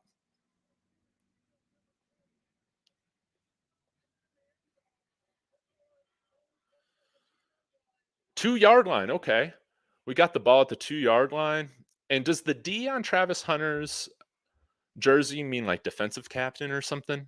Because I know Shador has the leader. You know that, or, his. I guess that means captain. Okay, so we got Sy'veon Wilkerson in the back. We're bringing in 95. I don't know who 95 is. But yeah, let's it'd be nice to score a touchdown by just inflicting our will here in the run game. And awesome, man, we're in. Let's freaking go, Wilkerson.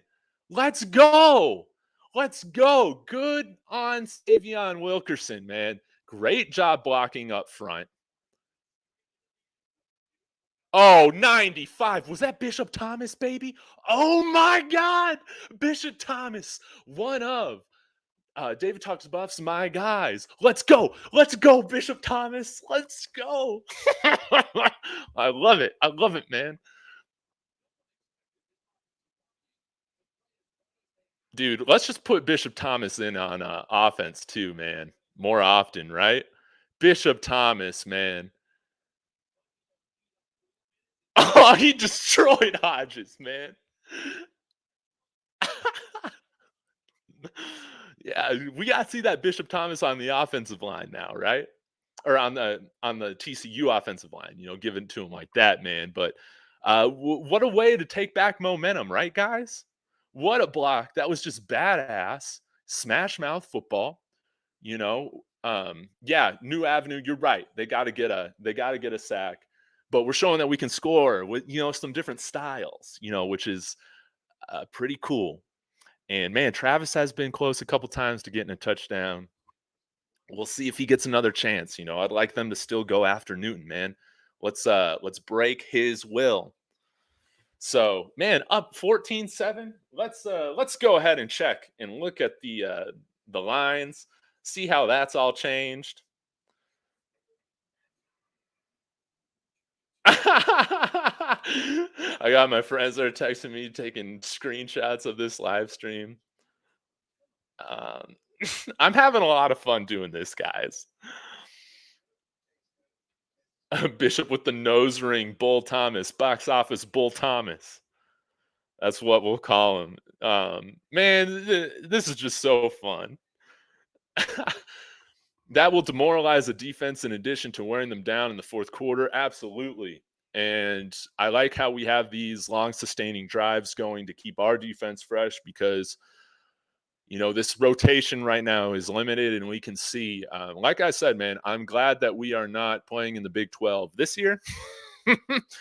I'm glad that we got one more year in the Pac-12 because, in the Big 12, we're facing lines like this every week, and we don't have that right now in the Pac-12. This is a good transition year for us as we're still building the trenches.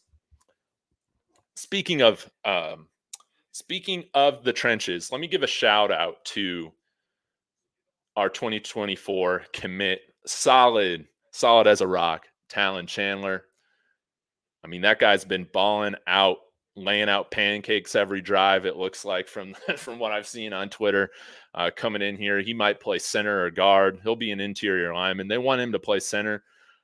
So we'll just have to, we'll have to see where this line goes from here on out. But I think all of our guys, aside from Lichtenhan might have another year after this because of COVID. So I think everybody should be returning, which is great in terms of continuity, right? Let's get to some of the comments. Wilkerson, Cedric, thanks for tuning in. I appreciate you. Keck, that's right. D needs to figure out how to bring a fifth man off the edge and get some pressure. Ooh, nice little return here for TCU.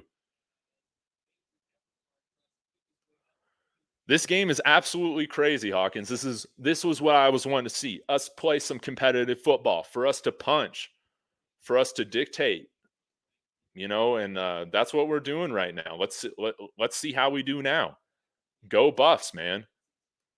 Future Big 12 matchup, definitely exciting. Yeah, I've gone back and forth on who I'd want to see as CU's regular rival opponents every year in the Big 12. I think I would like to see KSU, TCU, and UCF. That's where I'm at right now. Big run here for Amani. I keep saying Amani. Yeah, it's Amani Bailey, not Amani Bates. He's the basketball player. But TCU, man, we're not even set. But a nice wrap up there coming off the edge. Was that Miles Slusher coming in there? We got Jordan Dominic in there, which is good. We need some more size up front. Leonard Payne.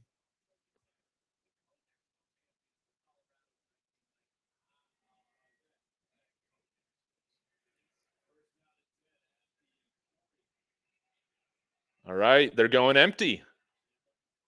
Let's get some pressure then, right?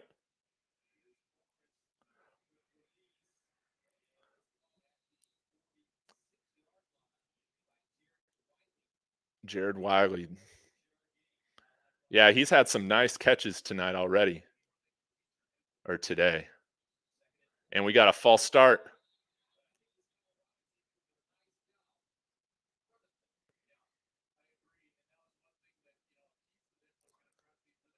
We got a false start. Oh, I haven't even noticed because I got the volume kind of on low. I I didn't really catch how he was pronouncing Slusher. Cedric, I appreciate the kind words. In Germany, thank you for tuning in. You're probably staying up a little late then. Well, it's probably still like a normal hour. But yeah, let's get a turnover. Thank you, Chris Cobb. I appreciate it. This has been a lot of fun. We got Chandler Morris in the back. Let's get some pressure. Oh, laid out by Trevor Woods, baby. That's right. Make him feel it.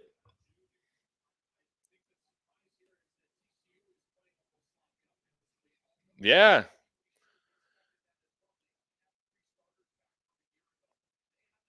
3rd and 9.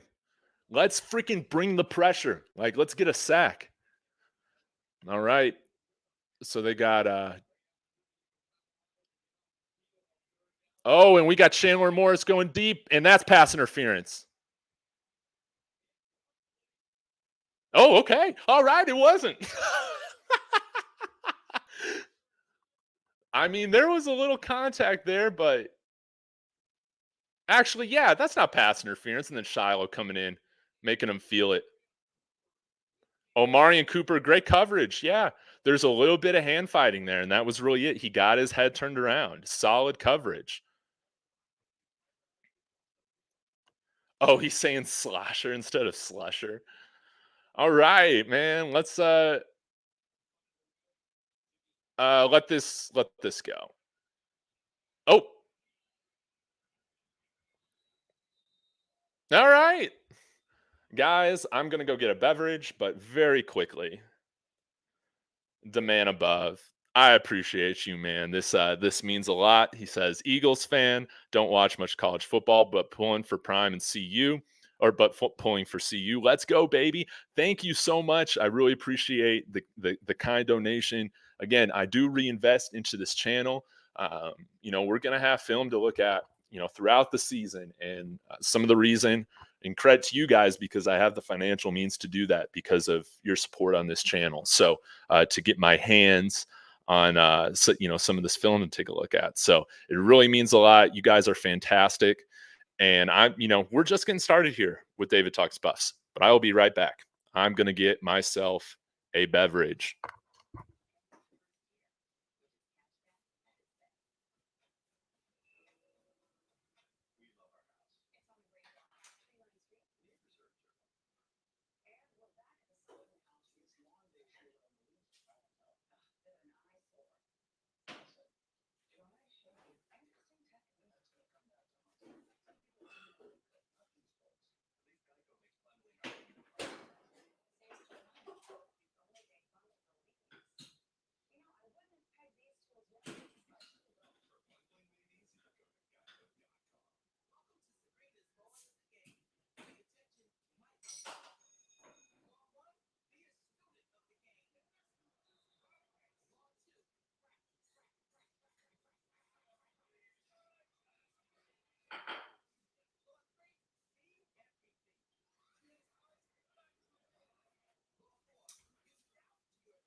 And demand above, I want to say, man, everybody's welcome on the CU Buffs train. Like everybody's welcome.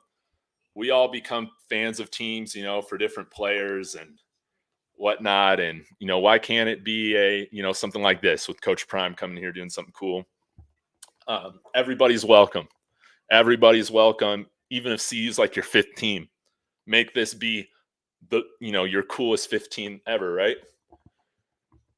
And that's what's cool about college football is that there's a lot of teams that are worth rooting for. And I got some Dos Equis in here, but I got the Avery Stampede glass. You can see they have a beautiful portrait of Ralphie here on the back.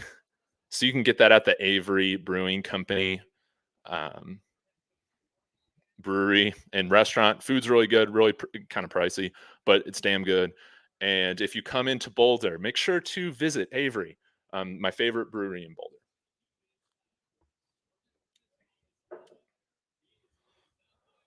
All right, let's go. We got the ball on our own 14, and running back. I think that's Dylan Edwards. Shador. Ooh, just a little bit off, but we got a flag.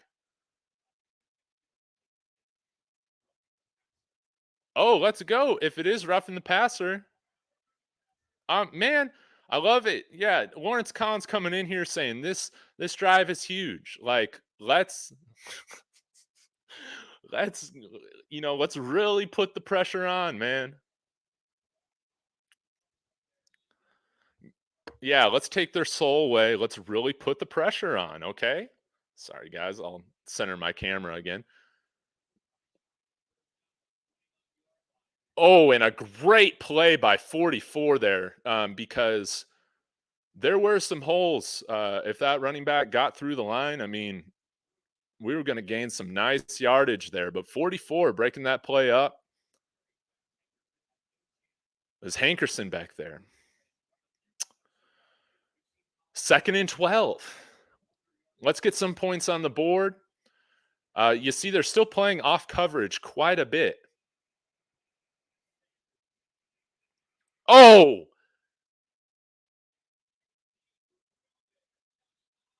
and Johnny Hodges there with a big sack.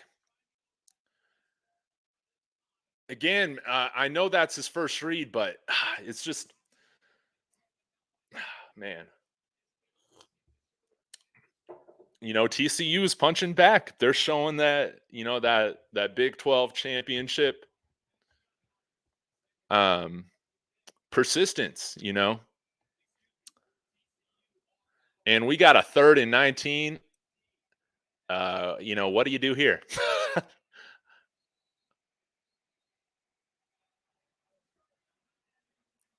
And we got a false start now. So that is our first penalty of the game.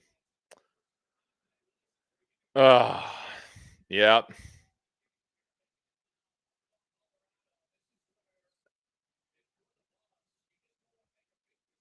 Yeah. Let's yeah, I'm wondering if we just run the ball here. Yeah. Just get some yards. Yeah, we got to scrap this whole drive. Shador was holding on to the ball a little bit. With that play where he took the sack, like, again, I don't know what these plays are and reads are, but it's like when you're looking at the formation, there's just so much off coverage right now with Jimmy Horn. I don't know why you just don't pitch it to him immediately, because then you're at least getting, 3-4 yards at minimum.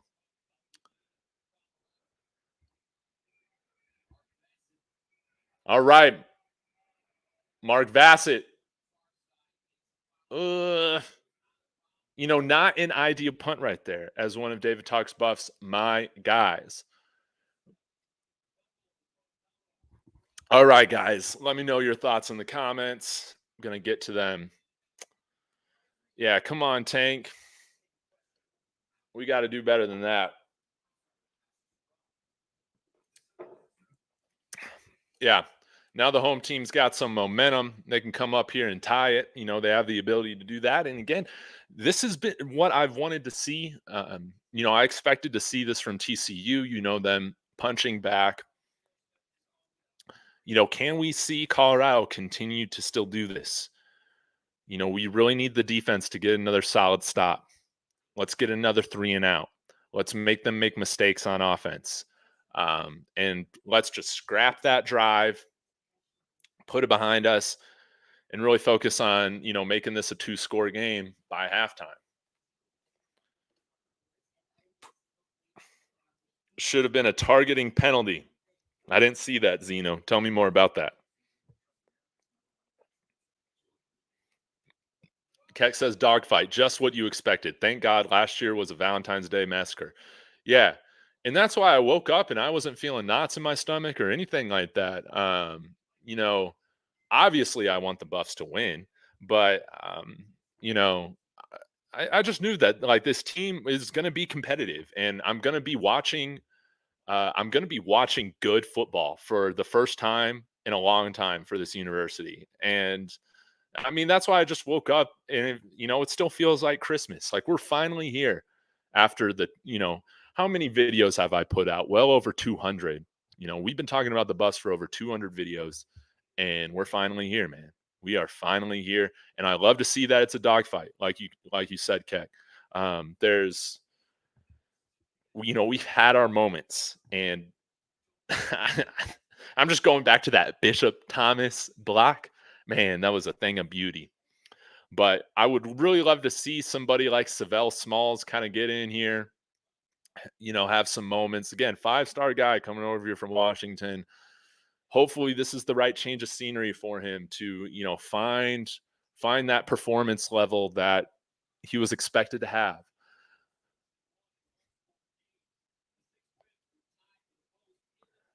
Oh, wow. I didn't realize TCU played in that many close games last year.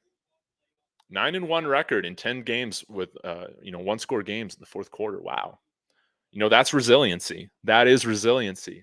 And that's why yeah, like I'm not expecting TCU to back down at all. So we got to keep it up. At this point, it's clear to me that CU has more talent than TCU. Now their playmakers have to make plays and show, make plays to show and prove. Yeah, it's totally true. Especially on offense, we're giving them a lot of trouble, and we've just kind of shot ourselves in the foot for a couple of drives. But what offense scores on every drive during the game? Let's go with get there. And he's gonna nice scramble there by the TCU quarterback Chandler Morris. And our guys just got to get off those blocks a little bit quicker. But that's fine. Like I will take that. Oh man.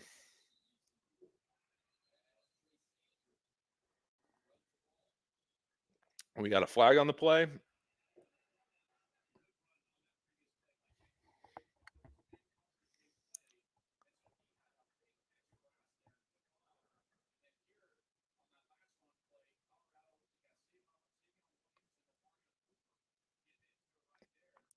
I love it.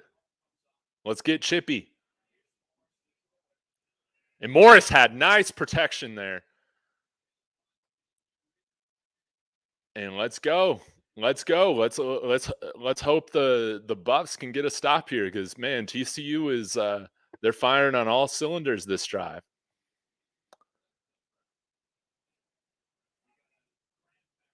He's looking pretty comfortable right now, going through his progressions, clean pocket, and Hodges is able to get off. It's looking like the guy covering him probably thought that there was some sort of handoff coming on. I'm not really sure what the confusion was.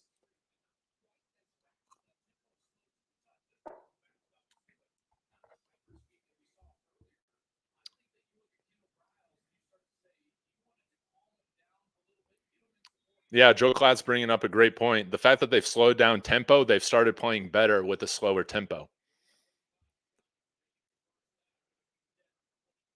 Let's make a play. Oh, incomplete. But Wiley, man, this tight end, man, he's he's good, man. He can do everything for you. And almost brings it down, but yeah, just throwing a little bit too much off target. That's a tough catch to make. But again, make Chandler Morris have to beat us. I'm fine with that.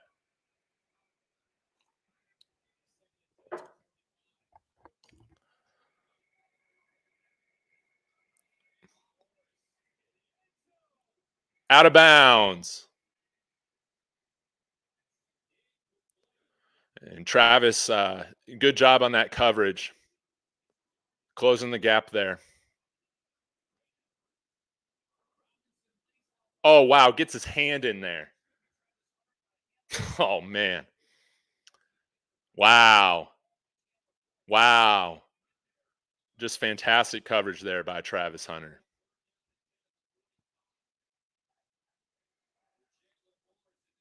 All right, we got a third down here. Let's go. 3rd and 10. Let's bring some pressure.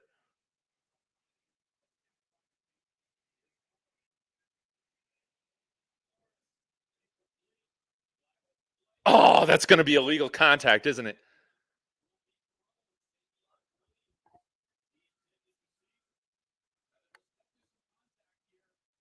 Oh, that's offensive pass interference.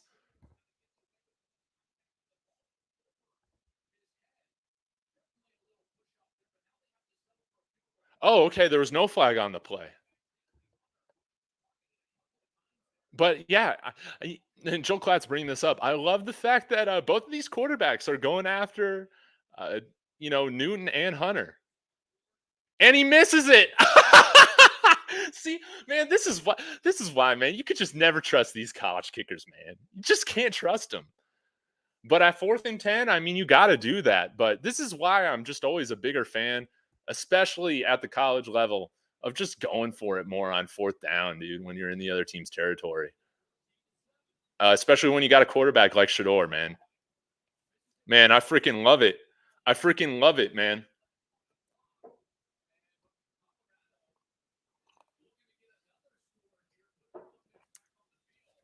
Let's go. Let's get some points off turnovers, right? We got one drive left in this half. Let's make it a 2-score game, guys. Let's go. Let's go. Barrel Allen, you're right. We got to get pressure on this quarterback. But now let's focus. Let's focus on making this a 2-score game at halftime. Get rid of it.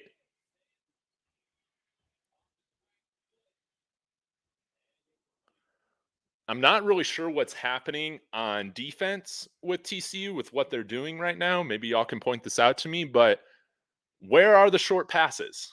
Where are just the easy plays? You know, maybe we work in a screen or something like that, but let's get the ball out a little bit quicker, okay?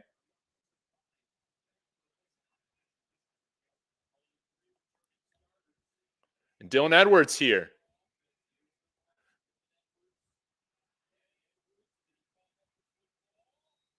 I think was he down? Okay.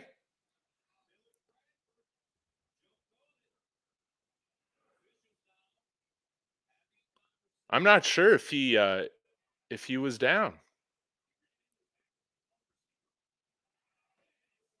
Yeah. Let's see here. Oh yeah, that is definitely a fumble. That is just crushing. It's a game of inches. If he doesn't hit that leg, likely it's just a normal. It's a normal, just tackle downs. But man, how do you let go of that? How do you let go of that?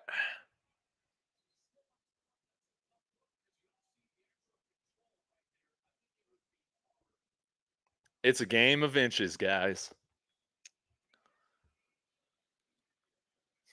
And let's see.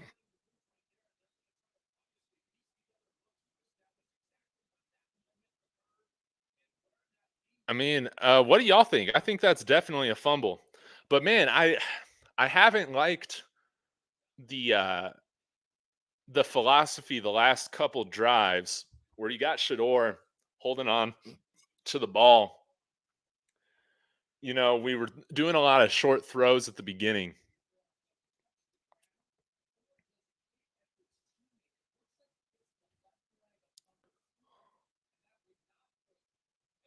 Man, I just wish that knee was down, but I mean, I think it's a fumble. You know, that sucks, man. Yeah, they're not going tempo anymore. I really wish they would. You know, are they just a little gassed? Is that what it is? Um, I'm assuming it's pretty hot there now that it's getting more towards midday.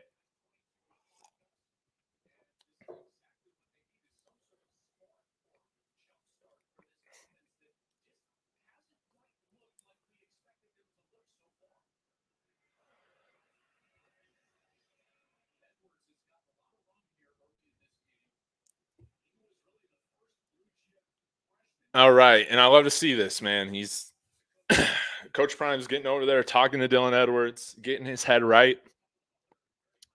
You know, we got to keep these guys. Just emotions can just change so quickly, right? Keep these guys in a good headspace. Yep, and that's the right call.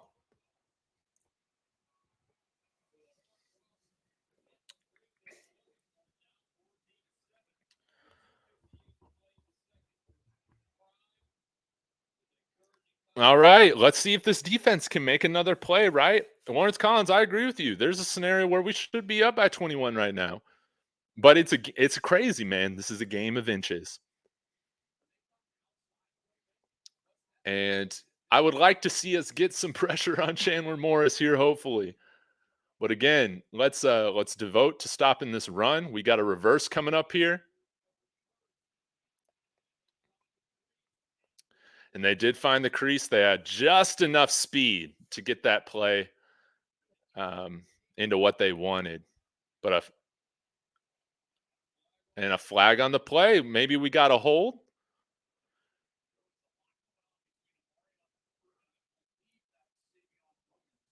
And those guys have been going at it. Cooper and Sy'veon Williams. You love to see it.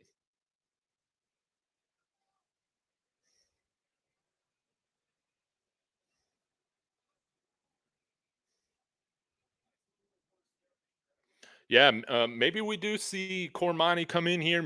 I haven't seen any Carter Stoutmeyer yet. Have y'all?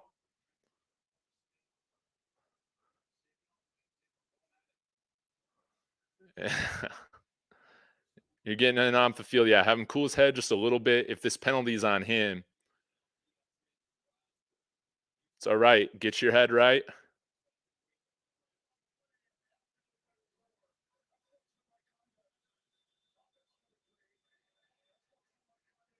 Okay. So we'll get some offsetting penalties.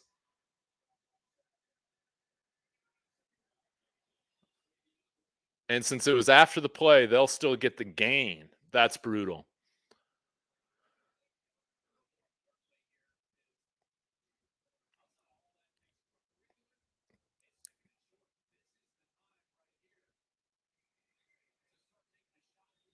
All right. Let's see here. Oh, and great little stop there. Great little stop there for the team. And we got a third and short. Big third down and 3 coming up here. And yeah, TCU's gone away from the up tempo, but we'll see what they do here. They got trips right. Oh, and that was man, that was a nice pick play right there. Very nice pick play. We almost had it.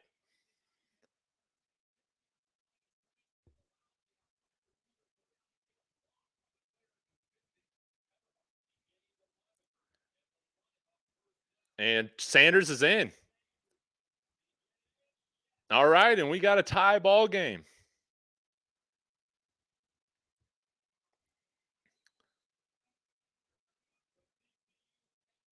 So TCU, 14 points off turnovers, off of our blocked field goal. They take it down and score. And then off of a Dylan Edwards fumble, they're able to get their second score of the game. So, yeah, some things we got to iron out. And now it's our time to go get that lead again, right, guys? But hopefully we can kind of see this offense get back into just, all right, like, let's just get back to our bread and butter, how we were moving the ball in the first quarter and a half.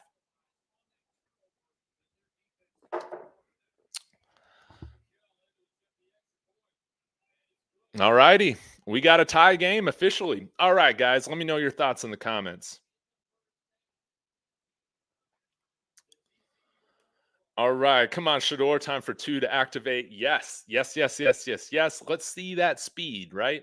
I want to see that speed. Just get guys the ball quickly and then just allow them to make the plays, find the open space, make the guy miss, all that. Let's just get back to those short passes because they're still, I mean, from what I was seeing, right? Call me crazy if you guys are seeing something different, but they're still leaving so much off coverage with guys like Jimmy Horn.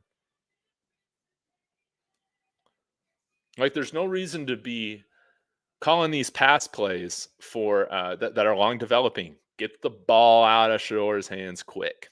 Let's play a fun up tempo style. Colorado's already exceeded expectations just to take advantage of these opportunities. Turnovers are huge, absolutely. Tie game right now, almost first half in. Let's go. This is freaking awesome. We have a chance. We have a legitimate chance to win. We just got to minimize these mistakes. Yeah, TCU's having trouble with the up tempo. Darren Jennings, good to see you. Yeah, points off turnovers. We've shot ourselves in the foot, and that's what's, keeping them in this game. It's as simple as that. And we knew that there was going to be mistakes to work through. But I still think this team can overcome those things. And you see, I mean, oh, that might go out of bounds. Oh, nope. Hey, that was a deep kick. But with all that going on, we got a tie ball game. Okay. This is right where I would, where I was hoping the Buffs would be, just right there in it with a chance to win. We're right there with them. We are right there with them. I think, just like the man above said, this is surprising people who have not been following this team.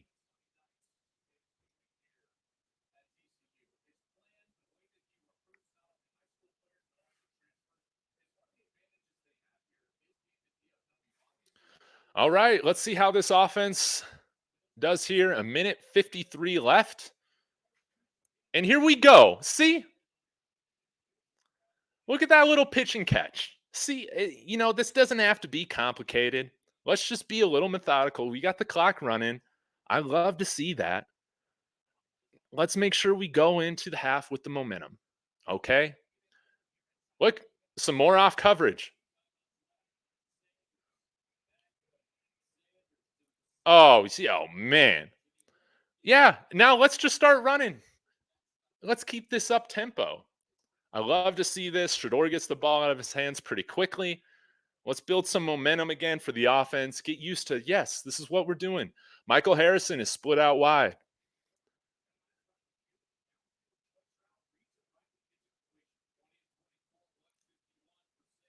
Oh, and a nice tackle there by Hodge.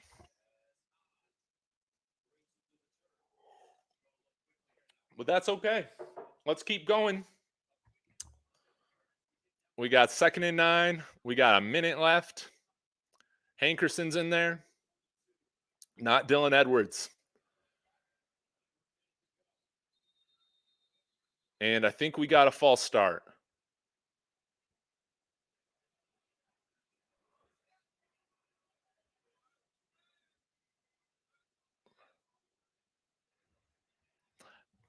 Was that on a receiver? Man, these refs are just taking forever to just get on here and make these calls.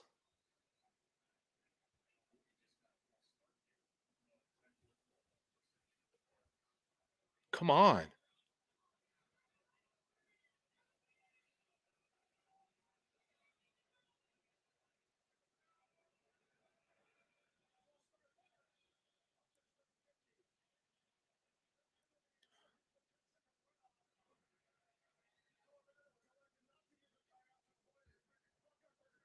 Oh, okay.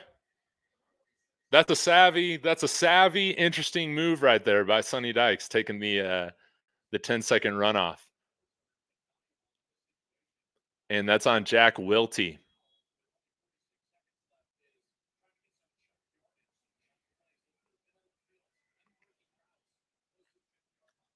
And we'll get the ball in the third quarter. Oh my God, Jimmy Horn again, baby. Let's take a timeout here, I think. Or, yeah, he wants to spike it.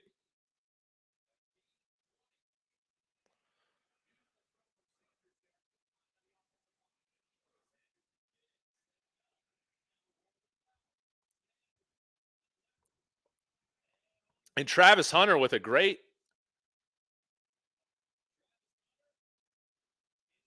Oh, incomplete. Let's see here.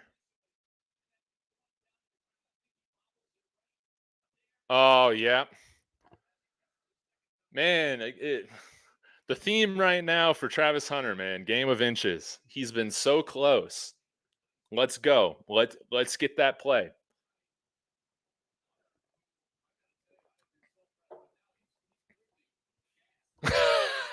Yeah, no, Travis is a little gassed, but call timeout. Timeout. And Coach Prime calls the timeout.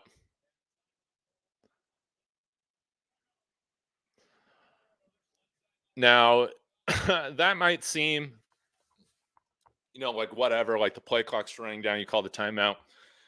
As a Broncos fan, man, stuff like that didn't even happen last year. So it's good to see. All right. We're just taking too long to get set. Just call the timeout. We still got one left with 20 seconds left. We can set up a long field goal here.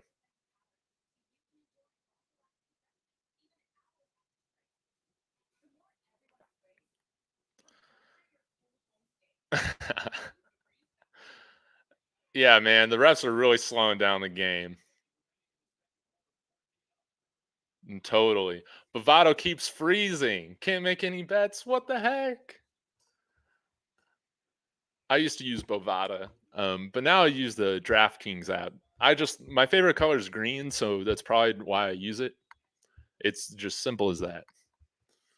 But I have a lot of friends that use the FanDuel app. All right, 2nd and 10. I think they're going to blitz here. Yep. Get rid of it. And Jimmy Horn.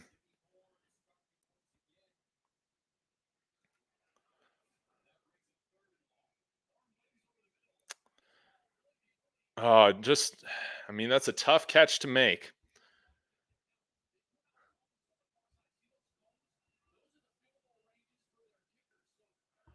Oh, and Joe Klott's calling out kind of the kicker by committee type thing. So that's pretty interesting. 3rd down, I think we're going to see some pressure here from TCU. Yep.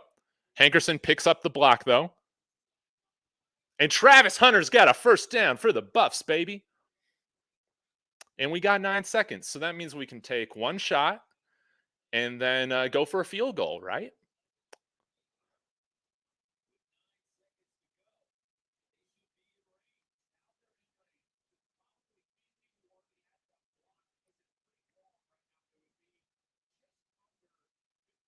Just under 50 yards. That's where we're at right now. Travis Hunter, thank you for your contribution on that 3rd down.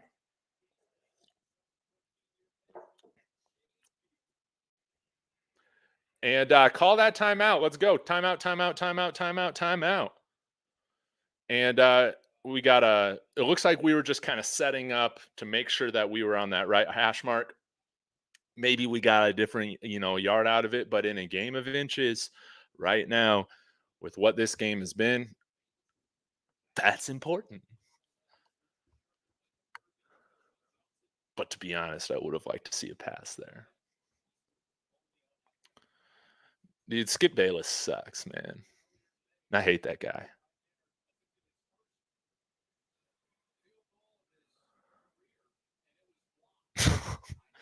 Please. And honestly, guys, I know this might seem pathetic, but with the spring game not being able to block correctly for a field goal kick, and then that happening on Jace Feely's last kick, I don't care if this goes in. I just want to see good protection. Please.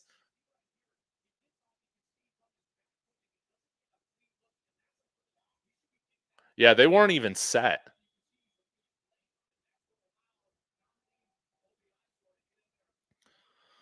All right, we got a 49-yard attempt. Was his other one a 49-yarder? I mean, he's got the leg.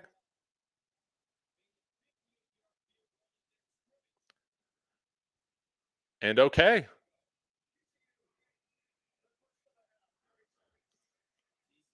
And they do the right thing. Sonny Dykes does the right thing to ice the kicker.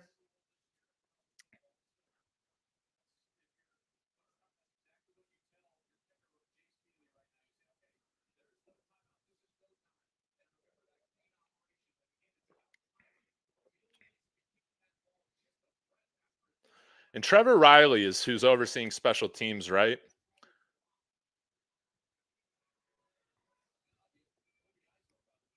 And he was at Jackson State, correct?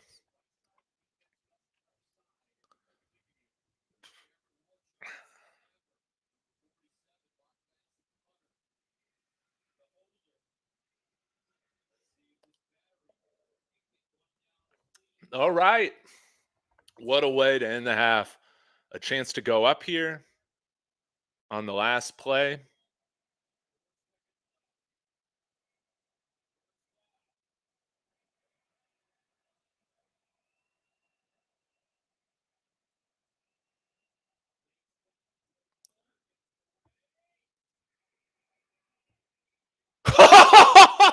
He hit it. Oh my God. Jace Feely hits a 49-yard field goal for the Buffs to go up 17-14 at the half. Oh, yeah. Let's go. Money, money, money, money, money. That kicker by committee, right? We got Jace Feely contributing 3 points. We got Alejandro Mata contributing an extra point. Let's fucking go. That's right.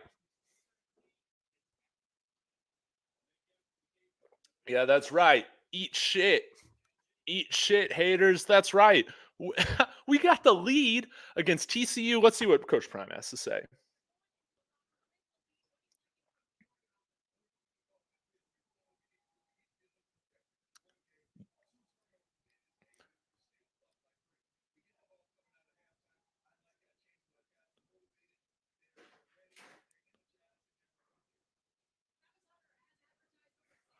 And that's right.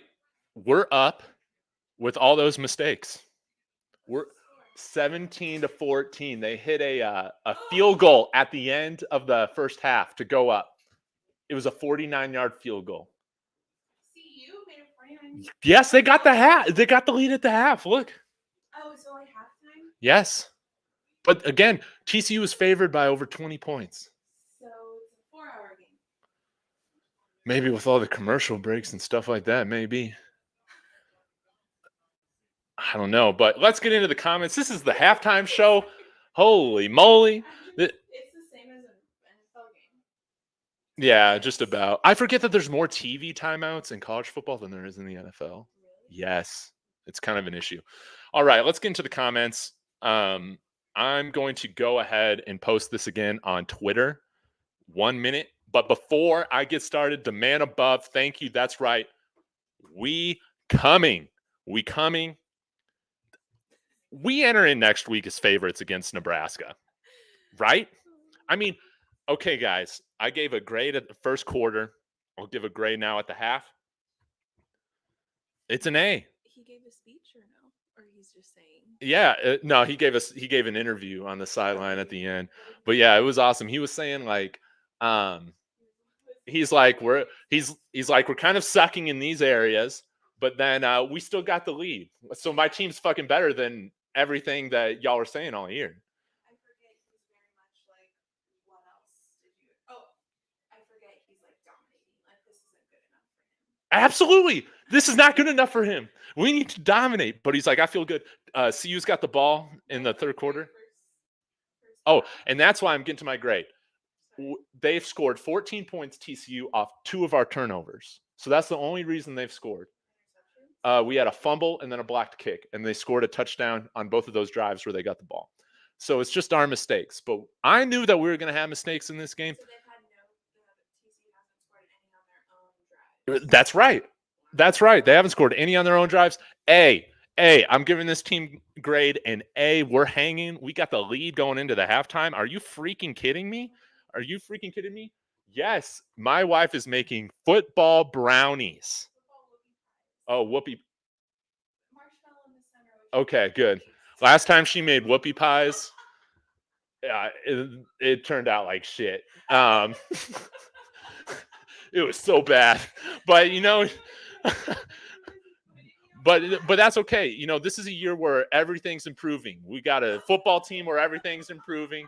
We got the whoopie pies, the desserts. They're going to be improving this time, right? Demand above. Thank you so much for your generosity. We coming. Kat, bringing in the real insight because I'm not paying attention to any of this stuff. We only got 38 yards rushing. That's freaking pathetic.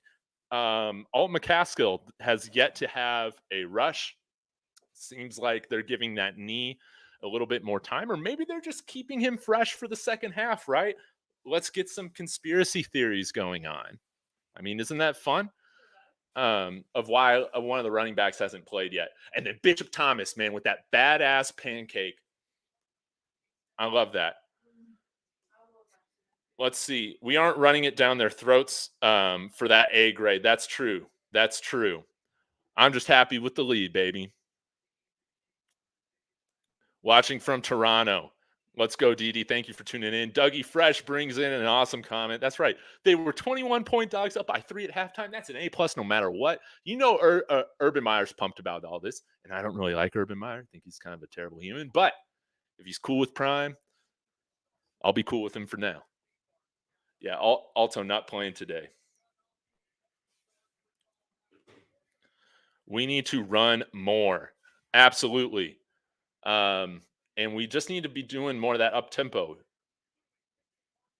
Throwing it to Jimmy Horn just immediately, that pitch and catch early. Okay, let me get this tweet out, y'all.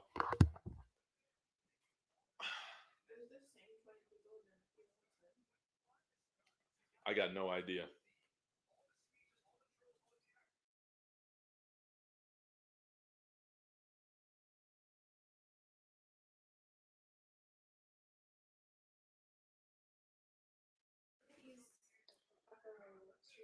Oh, that looks awesome. All right, we're getting desserts. We're getting tacos. Football's back. Let's go. Let's go. All right, going to get back into the comments. Thank you again for everybody's generosity and tuning in and watching history with me. This is so cool that I got this documented, and Coach Prime's first game coaching the Buffs. I can look back on this, Second half is about adjustments. All right, guys, give me your adjustments. If you're a coach, defense, we need to play some defense. We need to limit turnovers. Let's see. I'm going to text back Steven here. What a half. What a half. Yeah, Coach Urban Meyer's got it right. This is an excellent first half. But, bro, why are you wearing purple, man? Is it just because the game's in Fort Worth and you're wanting to respect that? Next week, you better have a gold tie on, right? But, man, Winston Watkins Jr. just went live on Instagram, and he's wearing he's posting the cowboy hat emoji. So, he's watching today's game, and I can't wait to watch him here. Reggie. Haven't seen Cormani or Carter Stoutmeyer out there, but I get it. This stage is tremendous. Yeah, absolutely. I think Omarion Cooper's been doing great. I love that he's not backing down from the giants that they have out there at wide receiver, 6'3", 6'5" guys. Yeah, I'll take it.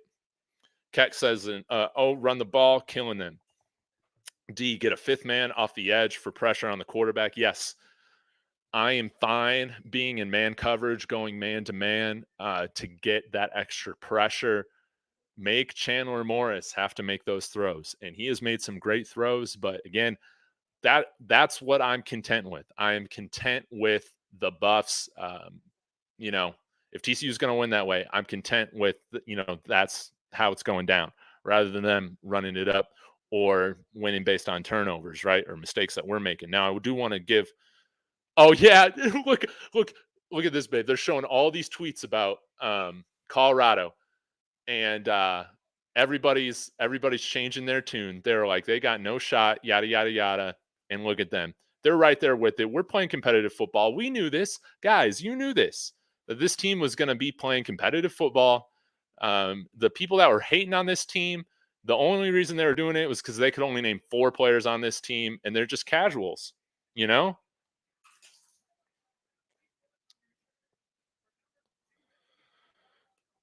Kexon on the offensive side in pass, throw more hooks and curls against that zone. Cloud D, yes, they're still playing off coverage quite a bit on Jimmy Horn. And I just think you just got to hit that until they change something with it, man. Because when you're giving him cushion like that of 8, 9, 10 yards, just throw that to him immediately. It should kind of be like a hot read, right? Where if that's kind of the look that you're given, you just go to it.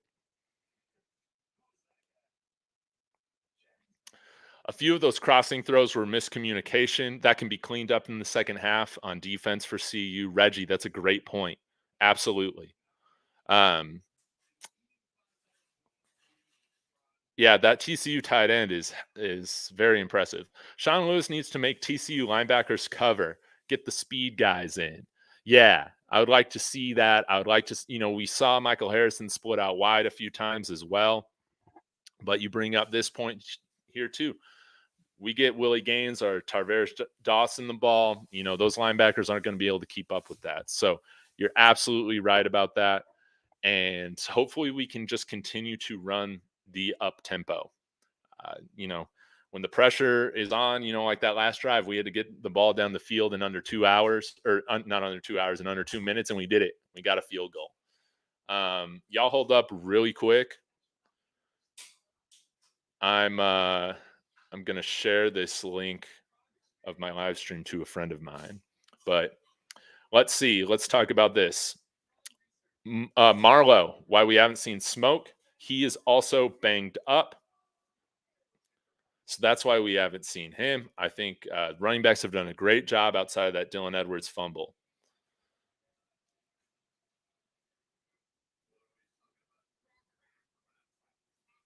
And then I will comment on this Javon Antonio comment here in just 1 minute, friends. Thank you.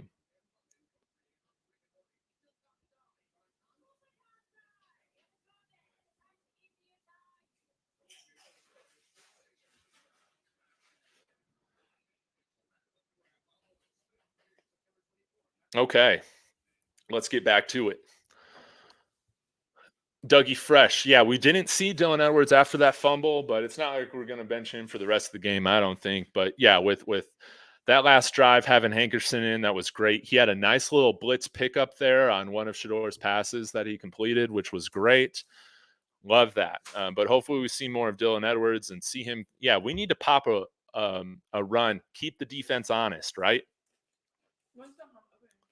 Tomorrow or next week against Nebraska. Yeah. I didn't get tickets. So that'll be okay.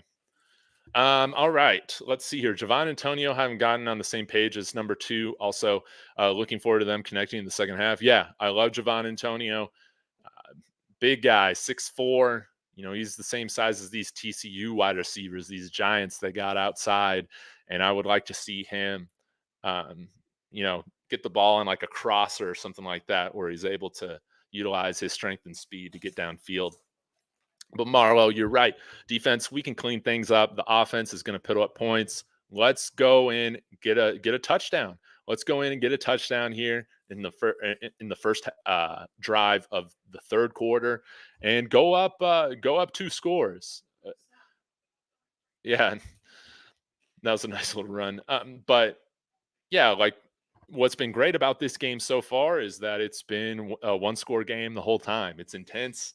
My heart rate's up a little bit. Like I'm feeling it. This has been so exciting, and ultimately, man, like this is what I was expecting for the Buffs to do was to, throw some punches, man. Throw some punches.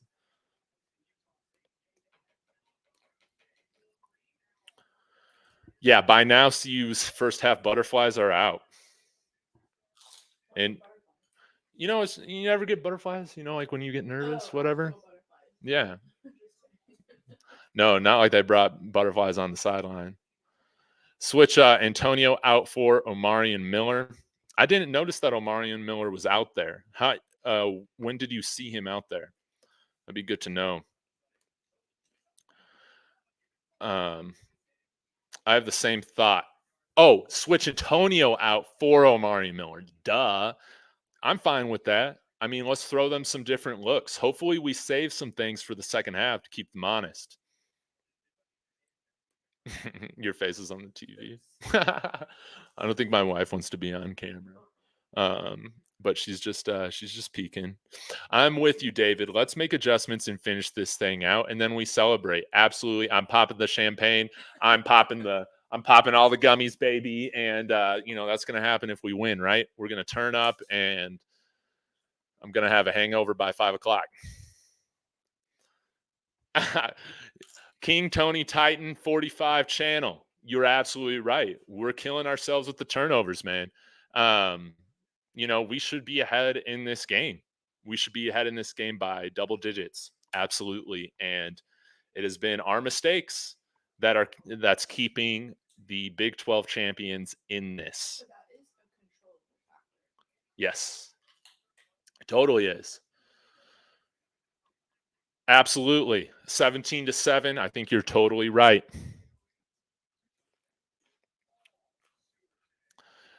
King Tony should be 21-7. Yeah, I mean, when they've had to go the whole field, they haven't scored. Bishop Thomas, yes, I want to see him in there. I don't feel like we've seen him take rotating snaps in there, have we? And again, like this is the area of the line that I feel like it's going to be another transfer portal heavy class in 2024, especially for guys like coming in on the defensive line. It's still being figured out, what's going on legally with Omar White. I believe right now he's not playing for Valdosta. We do have the other edge. I'm forgetting his name, Bentley. That's committed here. That will be coming here. But man, I really hope that whatever's going on with Omar White, that stuff is settled, and that the man can play football here.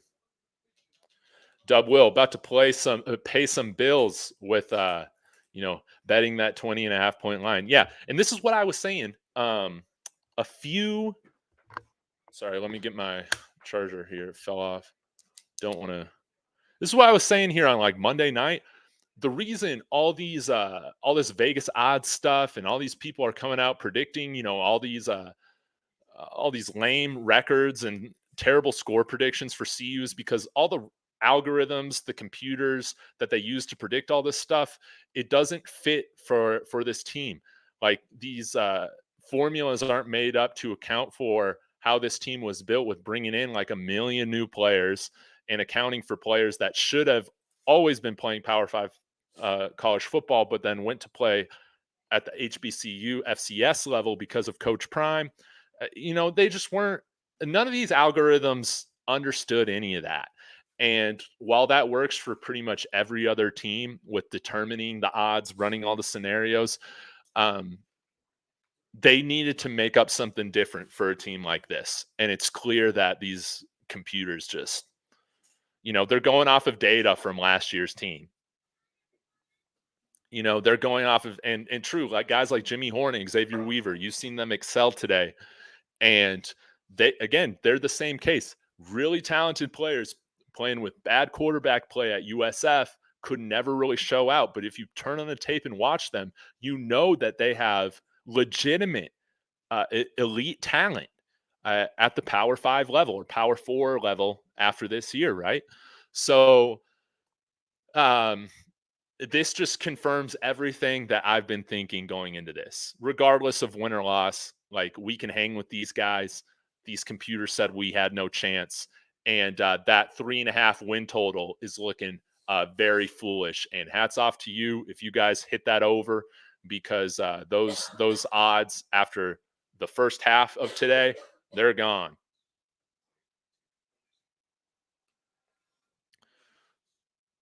Yeah, I don't know if Bishop's going to snap at DT. He needs it, most definitely. Shiloh, man, I'd love to see him make a play in the secondary, getting an interception or a batted ball, something like that. Yeah, everybody was saying TCU was supposed to win by 1,000,000. Yeah, people are predicting off of last year's team. They're just casual. AI does not replace human intelligence yet. Absolutely.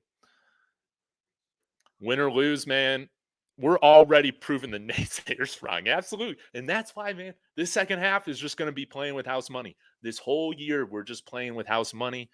This is going to be an awesome year where we're watching darn good, competitive, intense football. We see an offense and a quarterback that are actually capable of putting up points and doing things for this team, which we just haven't seen in forever. We have a defense that, while it's a work in progress, we've seen that they've been able to make some plays. But yeah, let's get some sacks. Let's get some hits on Chandler Morris. Let's make him a little uncomfortable. Maybe we get another interception. S. McDade agreed. Absolutely. Like, this is awesome. This is awesome. And it's really interesting because I've never had this as like a sports fan where I'm just going in like just really like just able to enjoy it. You know, um, it's really cool. The thing is, TCU will only get better as the season goes on. Titletown, USA. You're absolutely right. And what I was saying when I started this for like the pregame was that, I'm excited to just see where the baseline is for this team. And right now we're seeing the baseline for this team right now is a 17-14 lead with TCU, the number 17 ranked team in the country. Nebraska's in trouble. CU coaching staff has done great. We've limited penalties. We have considerably less penalties than TCU does going in here into the third quarter. Joe Klatt right there, he played quarterback for CU in the 2000s. Yeah, isn't that cool? So he's calling this game, and then he's calling the Nebraska game next week. Yeah, yeah. And actually, he was the quarterback the last time the Buffs won a bowl game. Oh my god! In 2004. Oh my goodness. It was forever ago. Yeah. So overall, A grade. I'm giving the A grade to the Buffs. This is awesome. So now we get ready for the second half. And Shedeur Sanders, 182 yards and a touchdown right now. See, and that was the fumble where they scored at the end of the half. I know. Well, it hit off one of our guys' legs, the ball did, and then they ran it in. Yeah.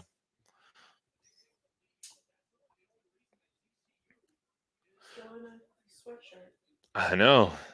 No pit stains, though, for Coach Prime. But yeah, 38 rushing yards. We got to get more of that.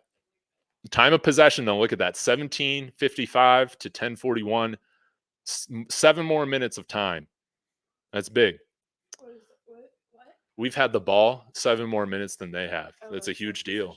Yeah, because the more you have the ball, obviously you usually have better odds of winning.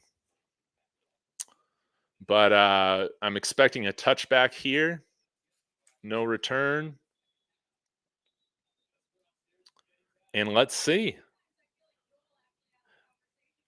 And S. McDade, you're absolutely right. We're just working out the kinks. We knew TCU was going to fight, but CU has to tighten up. Yeah, let's see what adjustments are made. Are they going to still be giving off coverage to Jimmy Horn? And just a reminder, Yo Martez, link in the description if you want the Colorado Yo retro Ralphie tee that I collaborated with my good friend Martez on. Y'all go check that out. Use the promo code SCOBUS for 10% off your order. Colorado, yeah, you like that?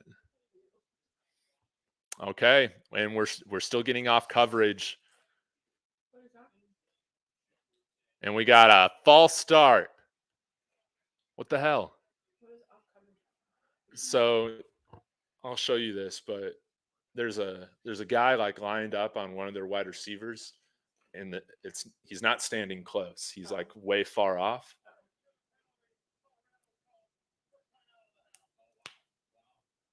Okay.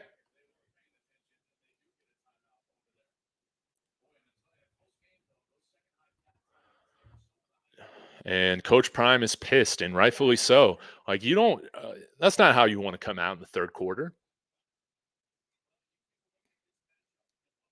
Shine saying, game over.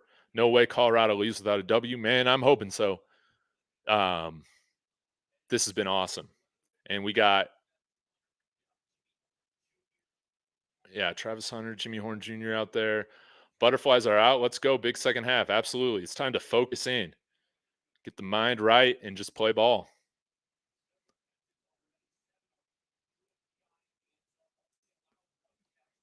Oh, yeah, I'm going to turn that back on silent. Okay. So we got a 1st and 10. And a nice throw to Javon and Xavier Weaver.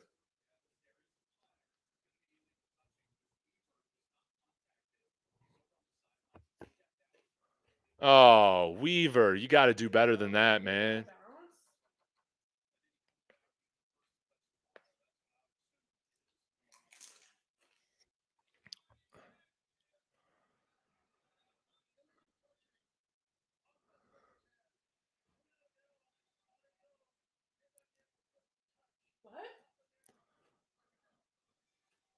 That's just inexcusable by Xavier Weaver. You just got to know where you're at. And actually, did he even touch the sideline?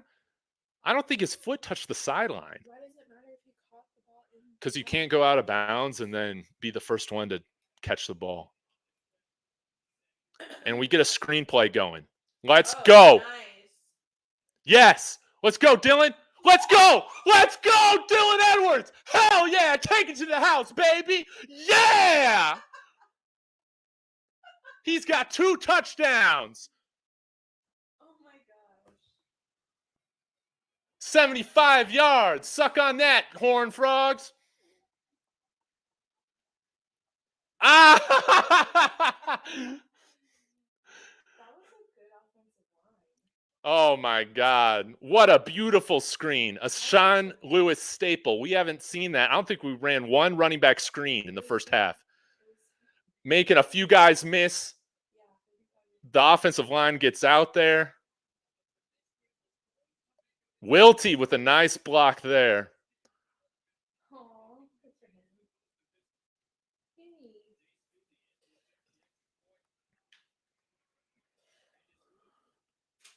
He looks so nervous running. Marlowe. Man, that was just incredible. All right. Yeah, we got a LFG, we got a yes, we got a fucking yes, we got a let's go, we got a TD, we got the 75-yard TD. Man, they've been watching well off just to find out in person that Dylan's fast. Absolutely. We got this. Marlowe, he didn't fumble it this time. Let's go. Yes, Dougie Fresh called it. Props to you, man. He popped a long one. Game-breaking play. Oh, my God. True freshman, 18 years old. He's a freshman? He's got 2 touchdowns in today's game. Great block by Wilty. Way to be ready. It's from Kansas. And he played for Coach Prime in like Pop Warner or whatever, I think. Yeah, like growing up. Yeah. Pretty cool. Anyways, he called it. Great block by Jack Wilty. A JUCO guy, right? I believe so. Love to see this. See? You heard it from my wife. The offensive line did really good, too, on that play. That's right. They got out there. And that's why, again, you don't need 350-pound linemen for this kind of offense. You need guys that obviously they're over 300 pounds, but still, they're light enough to where they can get downfield pretty easily.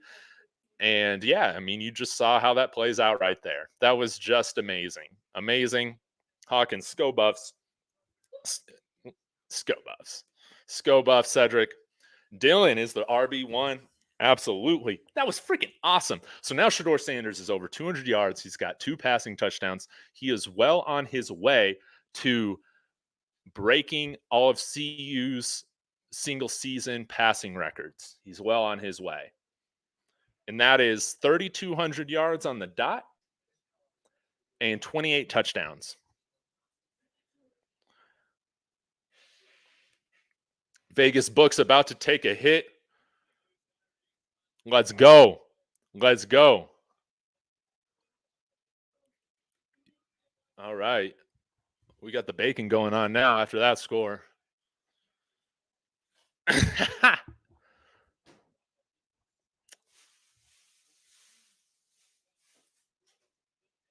All right. We're going into the second half, or the TCU's first possession of the second half, now down 10.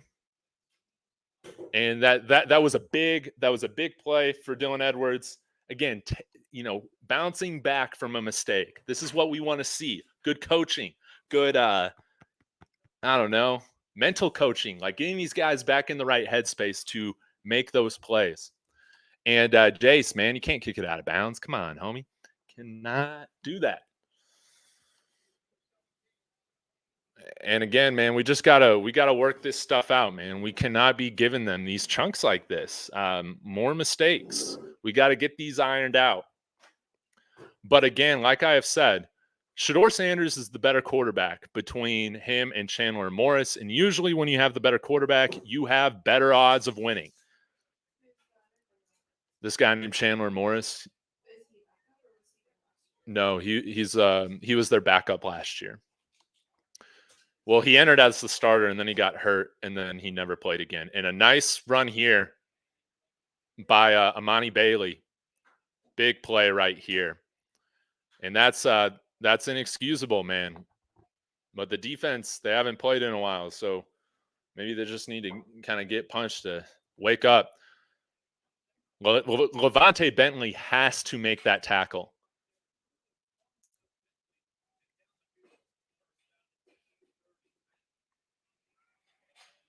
And a nice pitch and catch from Chandler Morris to their slot receiver. Is it Robinson? Richardson.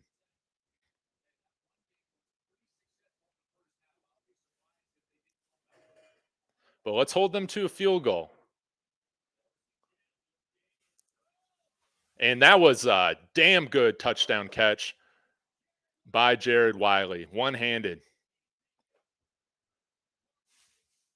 And TCU punches back. I know. Again, that whole sequence of plays, it starts off with Trevor Woods just got beat, man. And that was a great throw from Chandler Morris. He's 6'7". Goodness.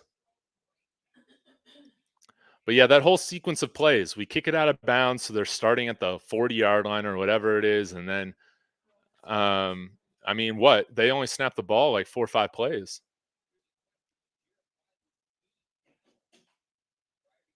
And they're reviewing it? You got to be kidding me.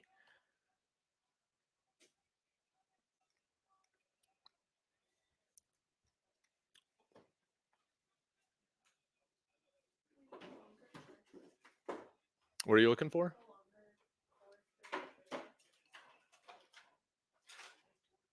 Yeah, whatever happened to the other long cable we have? Yeah, you guys are right. Horrible sequence. And again, this is what we were expecting. For there to be some moments where they're amazing, and then, oh my gosh, we need to work that out. That was probably our worst sequence of plays for this whole game right there, right?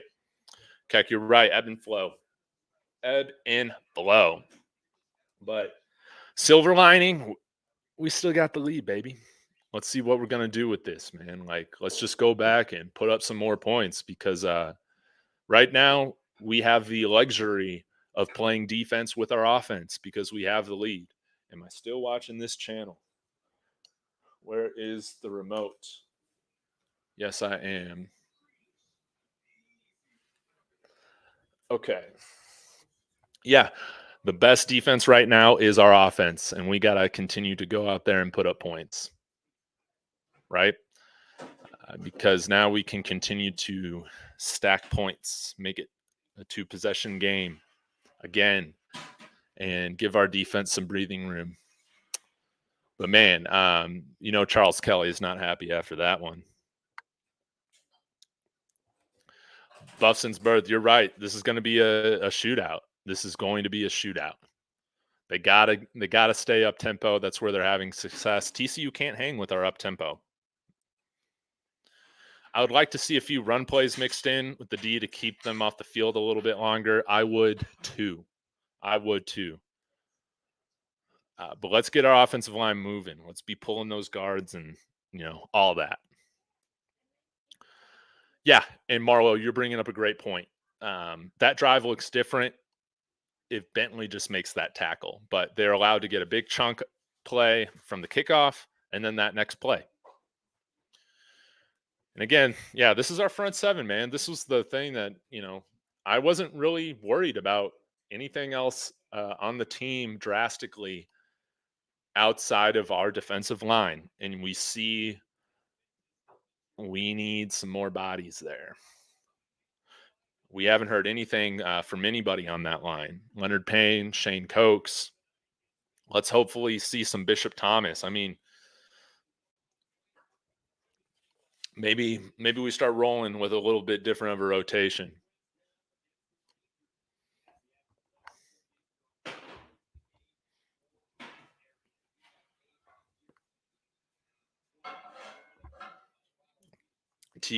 Yeah, that TD came off a botched kickoff. I mean, you almost want to count that as half a turnover. Just inexcusable. Man, this TCU kicker has got a leg. He's kicked it well out of bounds every single kick.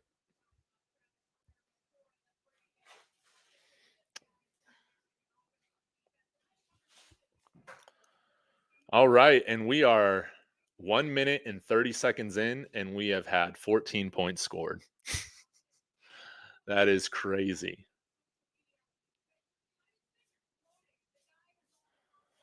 Yeah, let's see Travis make some Heisman worthy plays. He's been close on a few of them. And there he is. He was down.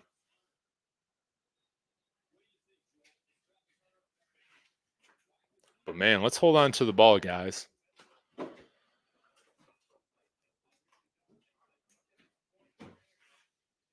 Yeah, he's down.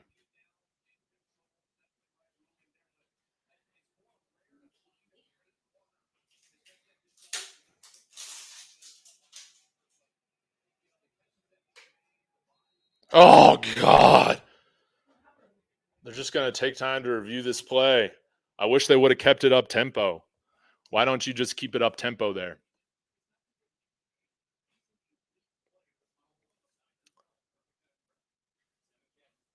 But give our defense some rest.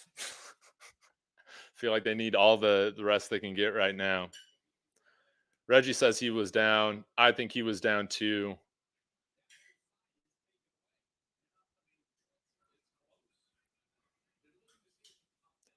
And Barrow Allen, you're right. Like they got to get to Chandler Morris, man. He's played very well. He's had a clean pocket. He's made some great throws. He's down.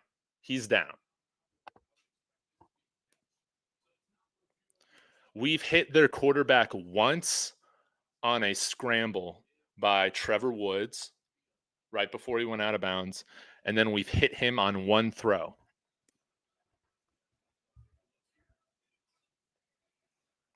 But man, CU, hold on to the ball, man. Like these are little things that I would expect a team like this to not do.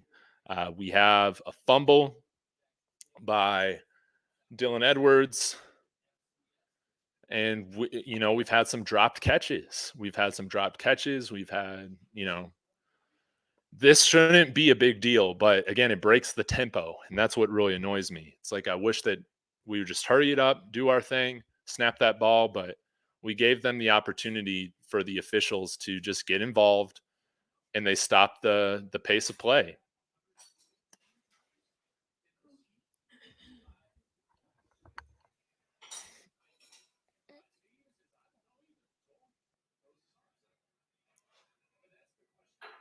But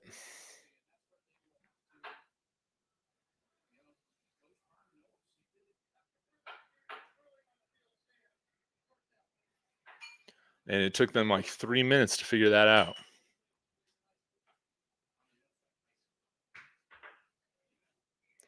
I agree with you, Team Ace.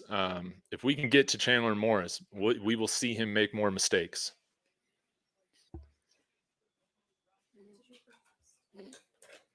Yeah. No. All right. And look at that. Look at that nice gain. 5 yards, 4 yards right off the bat. Sy'veon Wilkerson carrying the rock. Gives us a nice little short 2nd and 6 to work from.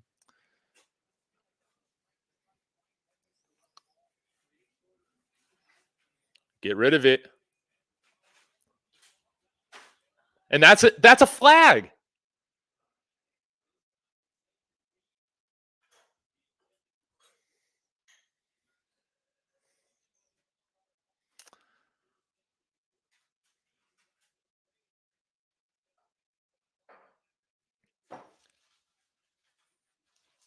All right, we got a 3rd down and 6. Quarterbacks show their worth here on 3rd down. Let's go. They're going to be bringing pressure right there off the edge.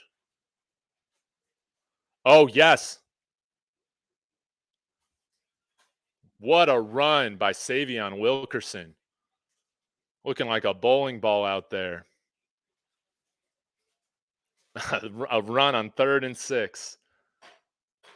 Nice block there on the edge. I don't know who set the edge there.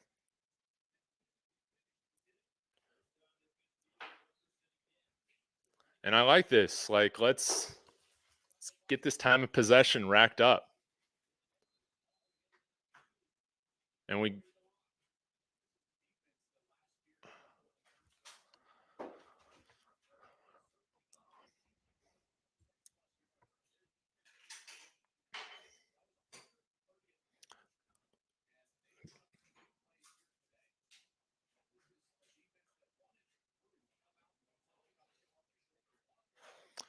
so I'm not really sure why there was a stoppage on the play. Is there an injury? All right, guys. Well, nice little drive so far. Let's see if we can continue to capitalize on it. Some of the highlights right now that I'm thinking about, we blocked correctly for a field goal kick. We did it. Hats off to Jace Feely. Clutch. Got to have ice in your veins to do that.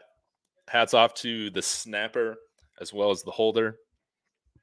I'm not sure who our holder is. Maybe y'all know, but it was textbook. It was great. And the timing looked great on that 2nd field goal kick. It's nice to see Sy'veon Wilkerson right now get a drive. So we're kind of giving them a different look, throwing them some body shots right now, right? Working in the body, working some run plays, just like you guys were saying. Let's work in a little bit more of the run, manage the time of possession a little bit more. And we got a 2nd and 8 to work from. It's a TCU player down. Thank you, Reggie. And again, I think whenever we're in TCU territory, even though we got the lead, I like the idea as long as it's within 5 yards. I like going for it on 4th down, kind of at this 40, 30-yard range or whatever it is. Maybe that's crazy of me. I know I'm probably in the minority of opinion on that, but I would like to see it. Namdi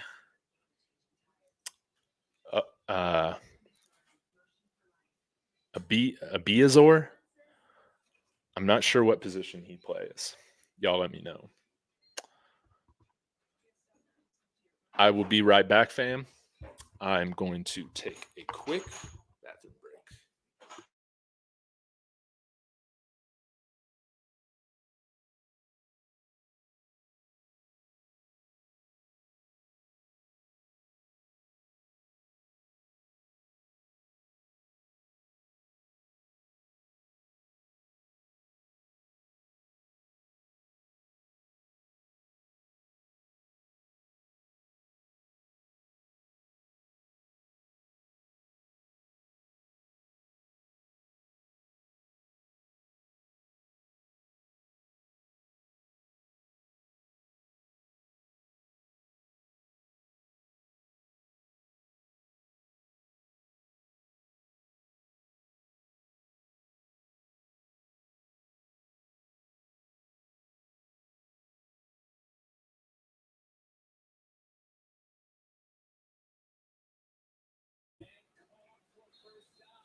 All right, broken play there.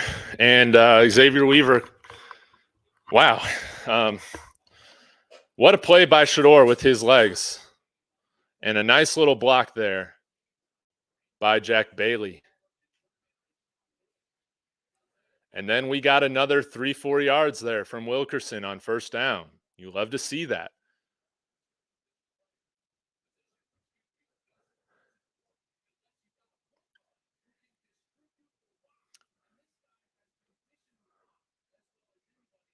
Number 8. I'm trying to think who number 8 is. Get rid of it. And Tank just got beat off the edge there.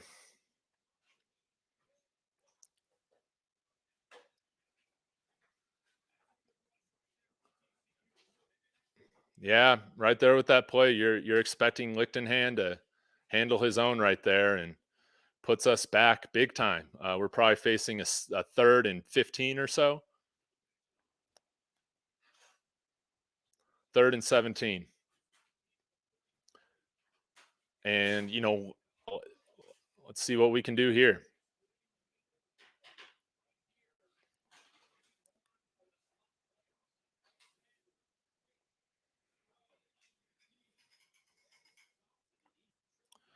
And we got a punt. We got a punt for the second time in today's game. Hats off to TCU's defense for getting that sack. That was super crucial.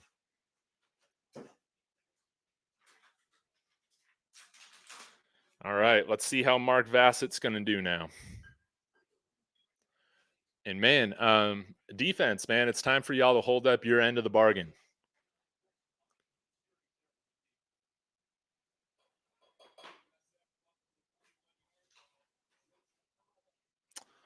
All right.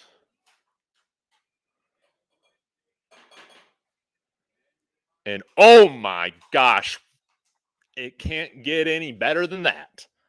Mark Vassett with just a coffin corner. Wow. Let's go. I love nice special teams. Just beautiful. Just beautiful. Hey, there's Carter Stoutmeyer. Let's go.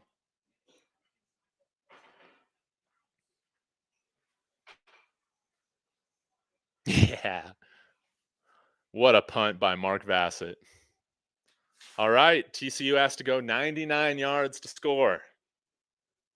Well, to score 7. I would imagine that they run it here, but we'll just have to see. Let's get a safety, y'all.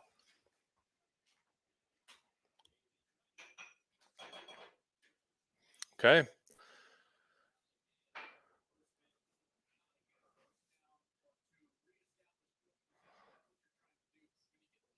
All right, nice little run for TCU. Got some space. And we're facing 2nd and 6. And we got a false start. So that's great. Ideal. Awesome. It's nice to see TCU making some mistakes. It's been a little while since they've had a penalty or yeah, that's great. So 2nd and 8.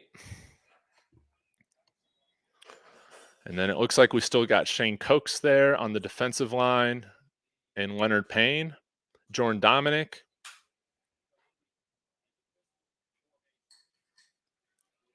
Oh, that is. And Travis Hunter has to catch him.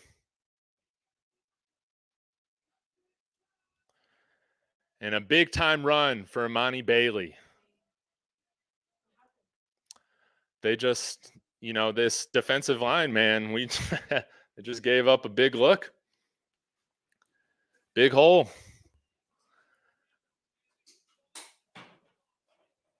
Just a fantastic run right there.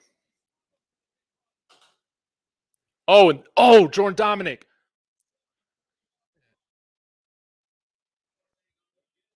And what a play by TCU. Big play right there. That's something, man. The defense, we're finally getting some rotation in.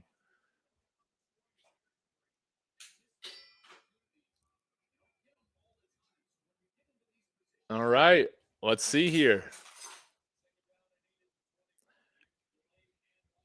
And then we got a nice 3rd and 2. A nice 3rd and 2 for this defense.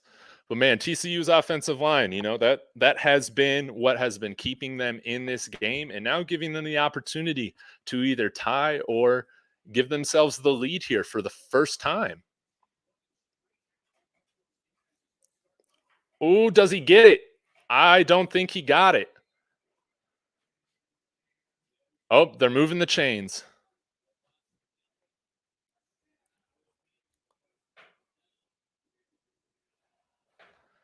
All right. Can we get another red zone interception here? Can we make a play? Can this defense make a play?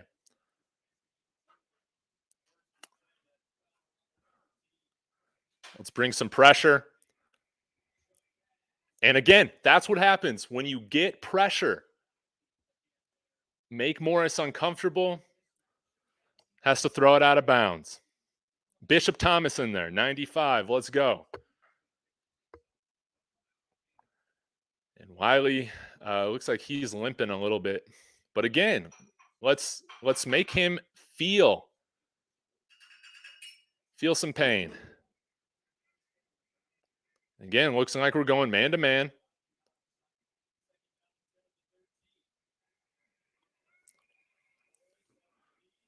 And that's just a solid catch right there.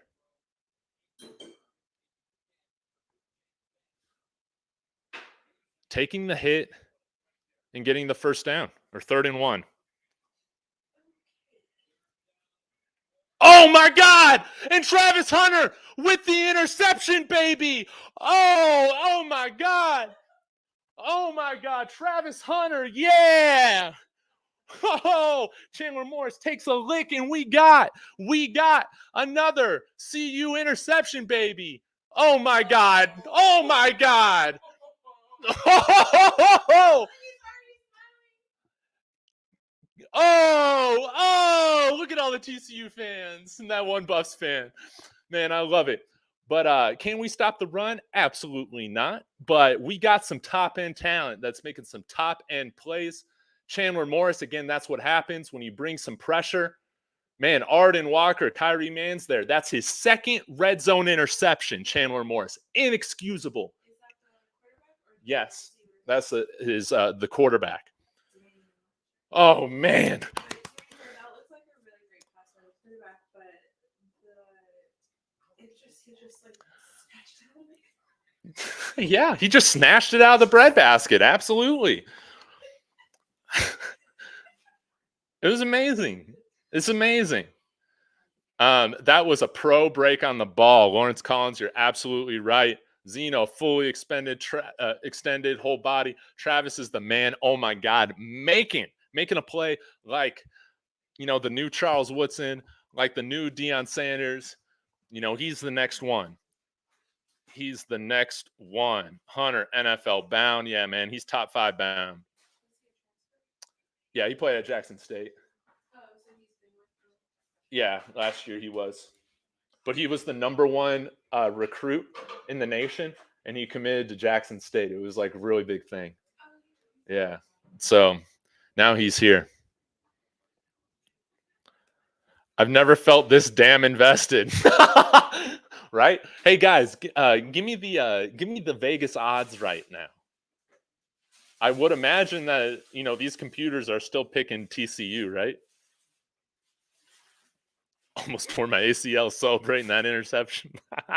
See, man, isn't this awesome to just be watching good football again? Like, these guys are making plays. They're showing out. Yeah, we got some things to clean up, but man, there's been some great moments in this game from our stars, right? And from some of our my guys. We have Michael Harrison with a nice catch, and I think he got the first down there for that. And then Mark Bassett with a nice coffin corner kick. We have Bishop Thomas with a nice leading pancake block for a touchdown run for the Buffs. I mean, you got to love seeing these guys step up and have their moments. Bovado has TCU minus 165 now, TCU plus 120. Wow. So it's getting close.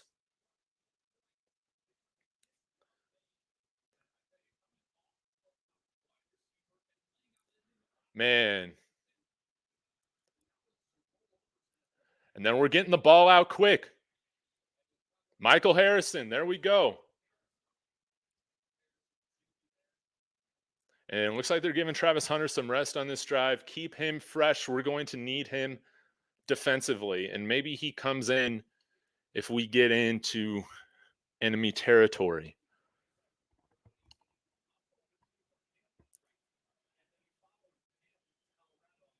And Shedeur Sanders changing the play. Not many college quarterbacks do this. He liked some sort of look he saw.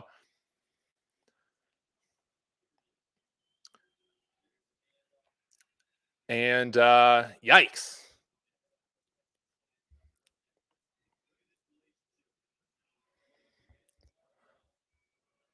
All right, third down.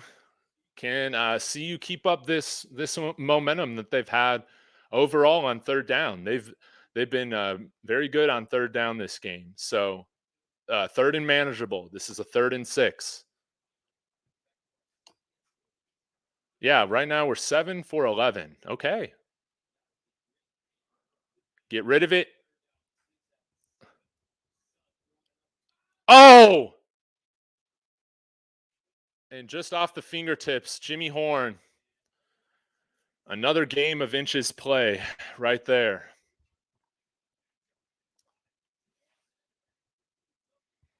And 3 and out for the Buffs. That's a tough one.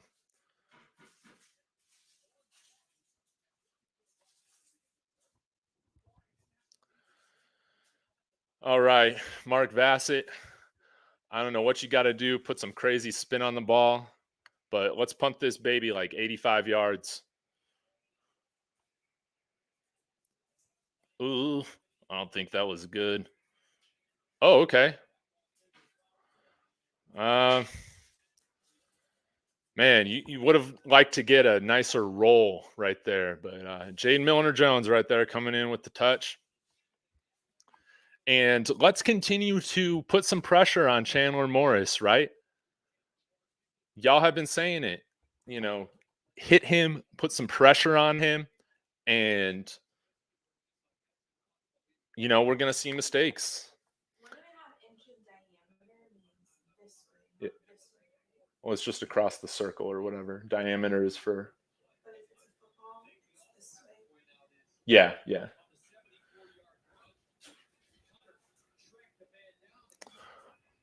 All right, let's see if we can stop the run. That's got to be the focus. And I will take that. I will take that every time right now. All right, we got 2nd and 7. Leonard Payne is in there.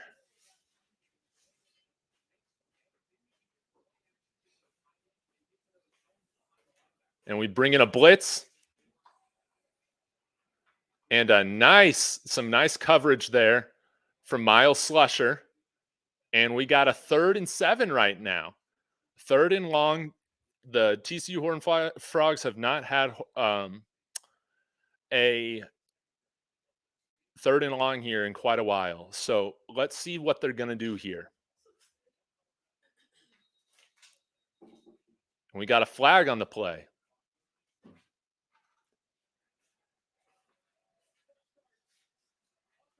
And I will never understand false starts at home.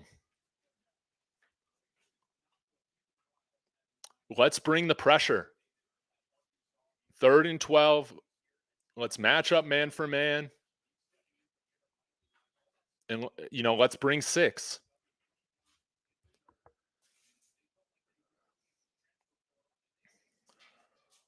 And it looks like we're not going to do that.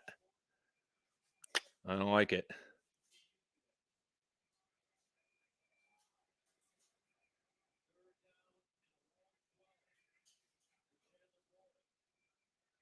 Oh, he barely gets off the snap.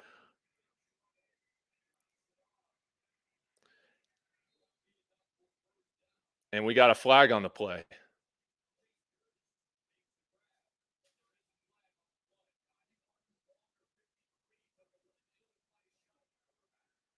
Oh, you got to be kidding me. Arden Walker with an unnecessary roughness or a late hit on the quarterback, whatever it is, roughing the passer. Oh, I hate that call. I absolutely hate that call. Man, you don't have to do that, man. You just do not have to do that. Dumb mistakes. This is stuff that I'm hoping that we can see corrected as time moves on. But goodness. But I would imagine they set up a no. And he caught it. Wow. Chandler Morris with another great throw. You see what happens when he gets that protection.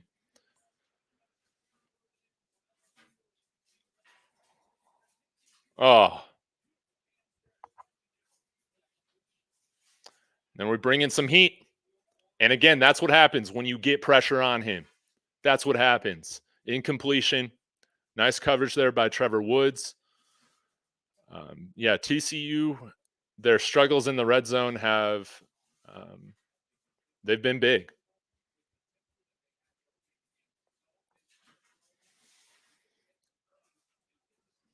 So, I would imagine they wrinkle in or work in a run here right now on 2nd and 10.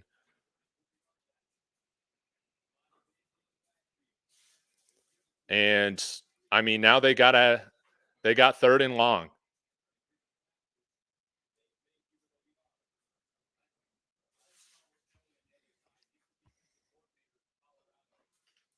Yeah, there we go.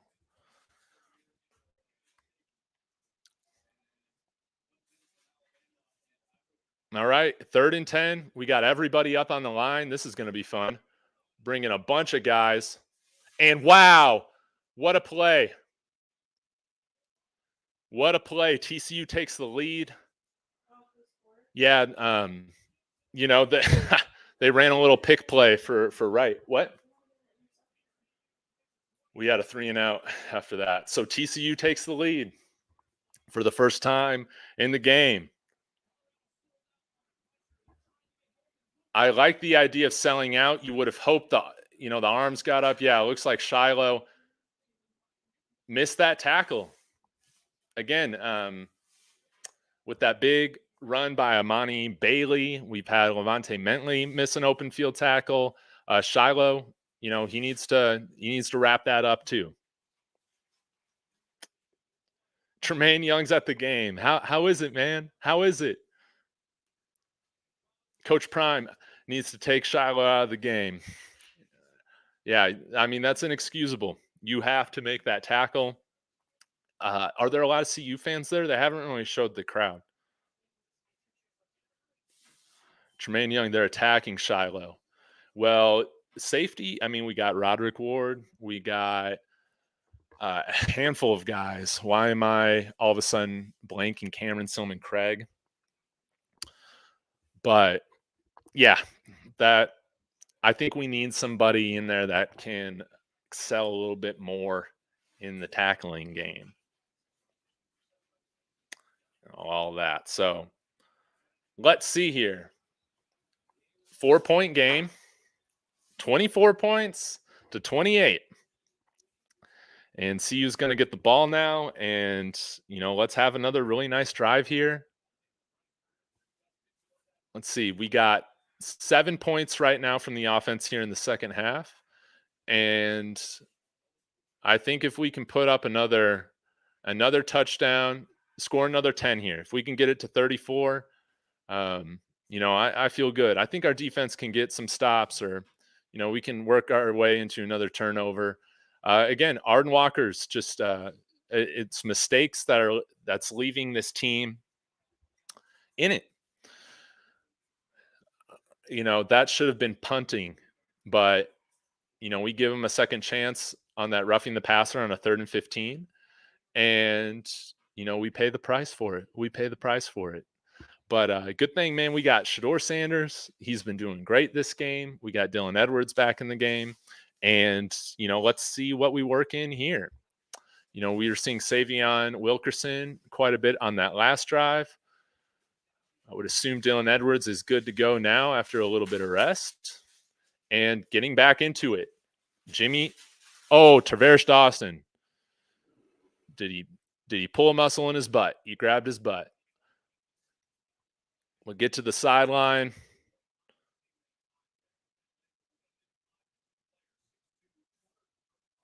Maybe he just cramped up. Yeah, he's a little guy. All right, 2nd and 4. And Jimmy Horn, again, with a nice little pitch and catch. That's what we need to be doing all game.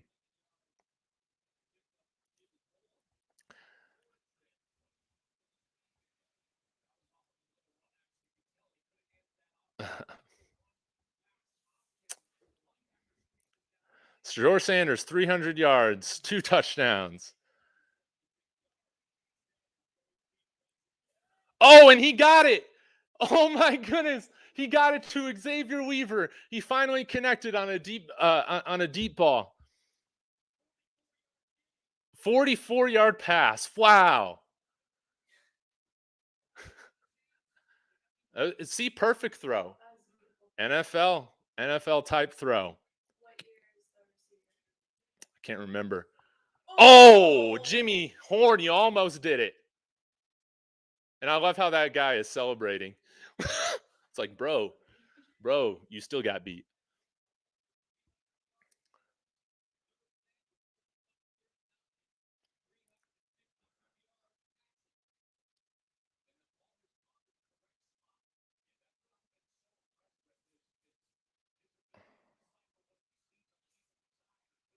All right, we got a nice little toss play here to Dylan Edwards, and he's in again. His 3rd touchdown of the game. True freshman, his first college football game. He's got 3 touchdowns. Yes, Dylan Edwards. Let's go, Buffs. Again, taking those big punches from TCU, and Shedeur Sanders in this offense has responded every time. So he was open to be able to run that because they space out the other receivers so much, so the defense was coming. Yes, the spacing was there. Absolutely right. Let's go. Dylan Edwards, wow. And we got the extra point. They say the field temp is 133 degrees. And this is why you come play for Colorado if you live in Texas. You're close enough to home, but you don't have to deal with any of that stuff. Yeah, keep guys hydrated. Again, man, Shedeur Sanders, he has that composure. He has the poise. Yeah, you saw him stand in that pocket, deliver that 44-yard pass to Xavier Weaver. And to have a guy like Dylan Edwards responding with 2 touchdowns after his turnover, which gave TCU 7 points. And wow, him throwing a nice little block too to keep Shador upright to make that throw. And then showing trust in him again to make the play to get the score. He's got 3, baby. He's got 3. Wow. And what year is Shore? He is a junior. Does that count as a touchdown pass for Shador? I don't know if that was a forward toss or a backwards toss. I can't remember. But man, this offense has been clicking. It's been keeping us in the game. And, now let's make a play, man. Nice to see our team get in there on special teams, make a nice little tackle. Yeah, let's go. Let's go. Defensive line. No, that's dirty. What was I going to say? The defensive line has been the biggest liability right now. Penalties, giving up big holes for big gains. I would assume that TCU says, okay, let's get back to what we were doing with the running. But man, I am just so thrilled. I knew that 21.5-point line was just ridiculous. Their 20.5 line was just insane for this team. Oh,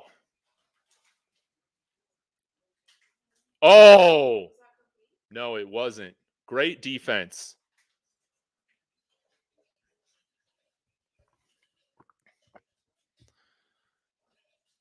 But get Chandler Morris uncomfortable again. If he has a clean pocket, he makes better throws just like every other quarterback, right?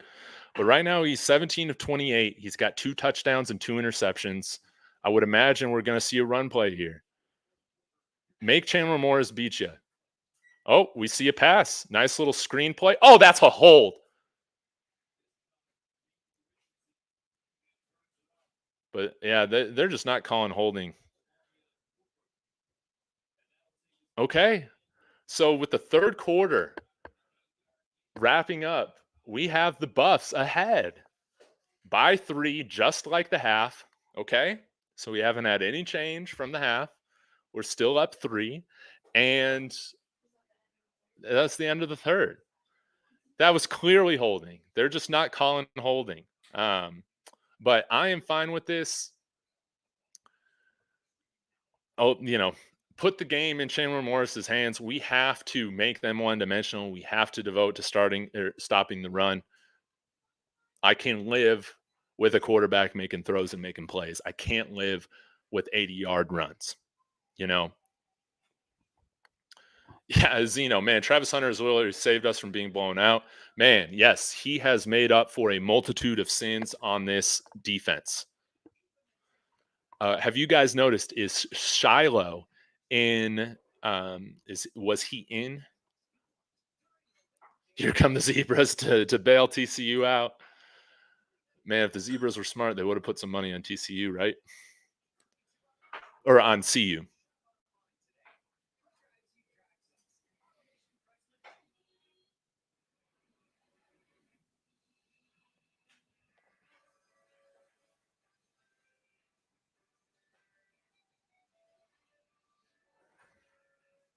Okay. I had this tweet sent to me by a friend. Travis Hunter just picked off a pass at the goal line. He's played 80 plus snaps in the game, which is insanity. He caught 8 passes at receiver, I think, and has 1 catch against him at cornerback. Amazing stuff as Colorado preserves a 3-point lead over TCU. No, it was Garrick. Boom. Travis Hunter is the first player in FBS history in the last 20 seasons to have 8 receptions and an interception on defense in the same game. That's better than Charles Woodson, baby.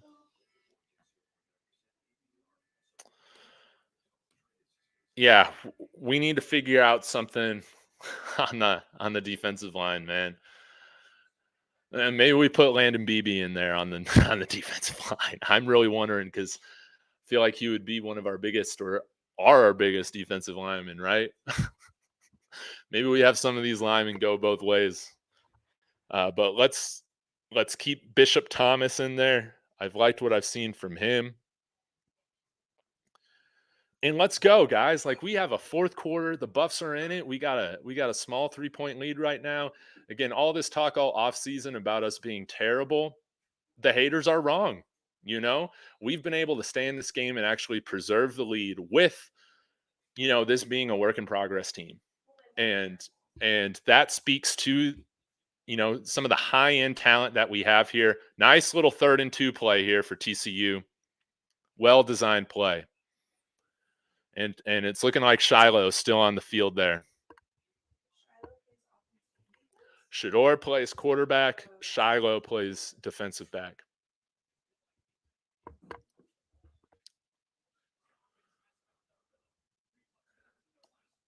Wow, 3 touchdowns in the last 4 drives for TCU. Oh, Travis Hunter almost had an interception again. Again, let's make Chandler Morris pass this ball.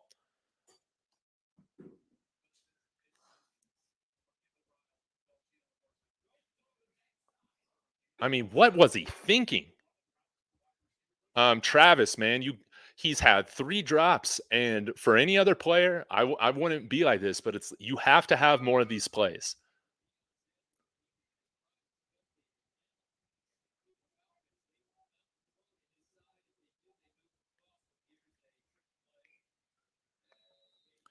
All right, direct snap to Bailey, and we manage that. So it's 3rd down. Can we get a 3rd down stop to save our lives? Lord Jesus, please.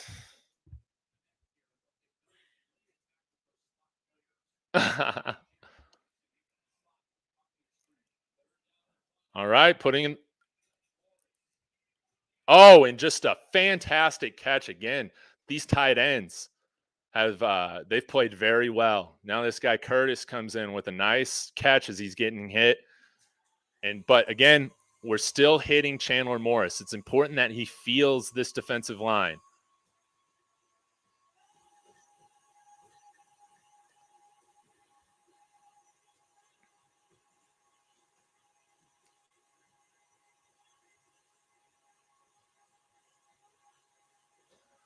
All right, we've got 2nd and 6 here.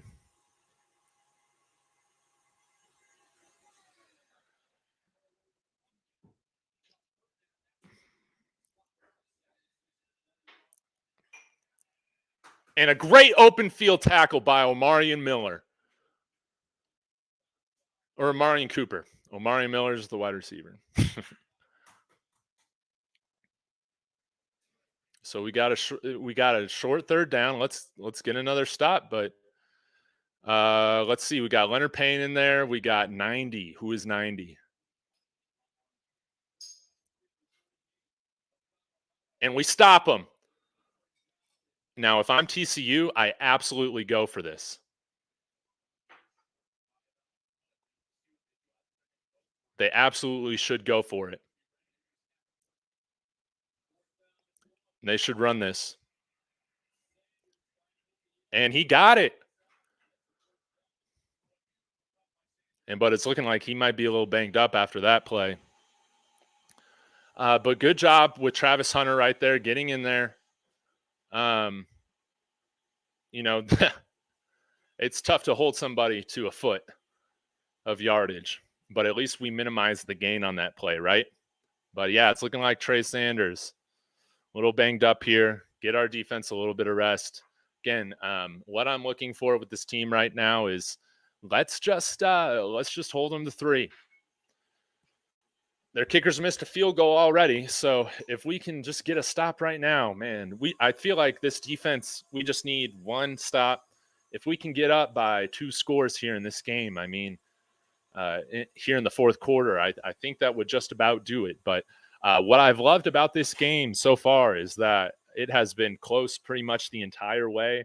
It's been a dogfight, and I can't imagine, the ratings. I bet this is going to be the highest rated game of the entire college football schedule this week, right? I mean, not only was this a great matchup of Coach Prime and then TCU being in the national championship, but this, it's not a blowout. It's been a close game the whole time. There's been big plays on offense. There's been big plays on defense. You got to love it. So Travis put Trey Sanders out.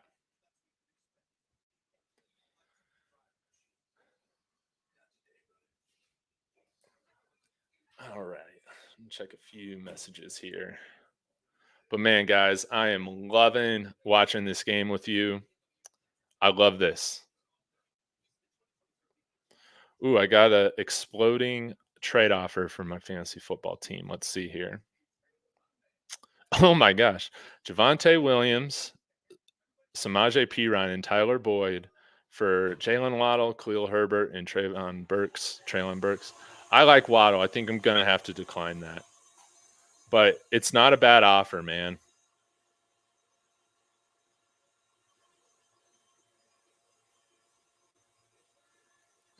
Yeah, Lawrence Collins, you bring up a great point. We haven't seen Javon Antonio, so hopefully we see him, But right now, Jimmy Horn, we got to keep feeding the ball to him, working in Xavier Weaver, Dylan Edwards, Travis Hunter. I'm so impressed with Travis Hunter, man. He's going to have over 100 snaps with this game, and it just speaks to the amount of work that he puts in.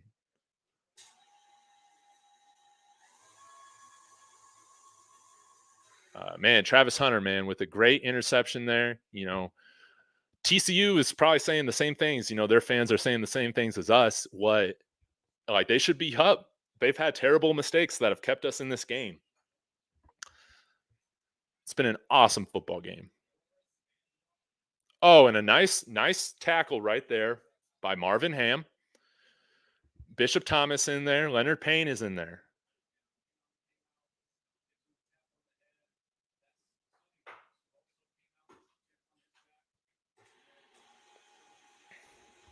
All right, we got a nice little 2nd and 8 here.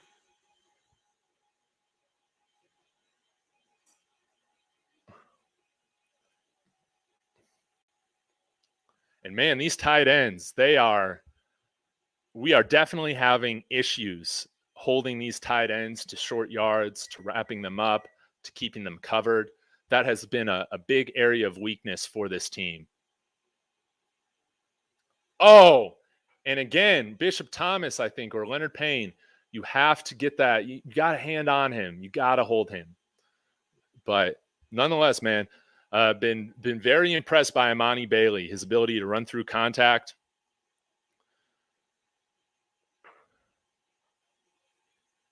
Yeah, maybe he was held, Leonard Payne. He might have been held. But again, the red zone. This is where the game has been decided right now. And Chandler Morris holds on to the ball and puts the Horn Frags back up.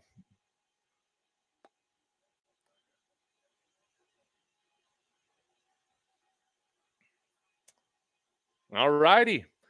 So our offense has to go to work. I wasn't expecting it to, there might possibly be a team that scores over 40 points in this game. But couldn't have asked for a better read option, man. If you're TCU, that was done perfectly. I thought he gave the ball to the running back as well. He had me fooled.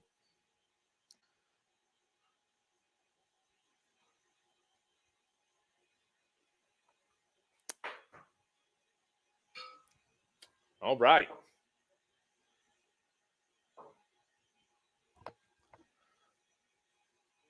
No one stopped Morris. You're absolutely right. No one stopped him. D responsibility. Yeah, we over pursued. This has just been freaking amazing. Seeing how Shador Sanders has been playing. 31 of 39 right now, 351 yards and 2 TDs. Jason Watkins. He is a top quarterback.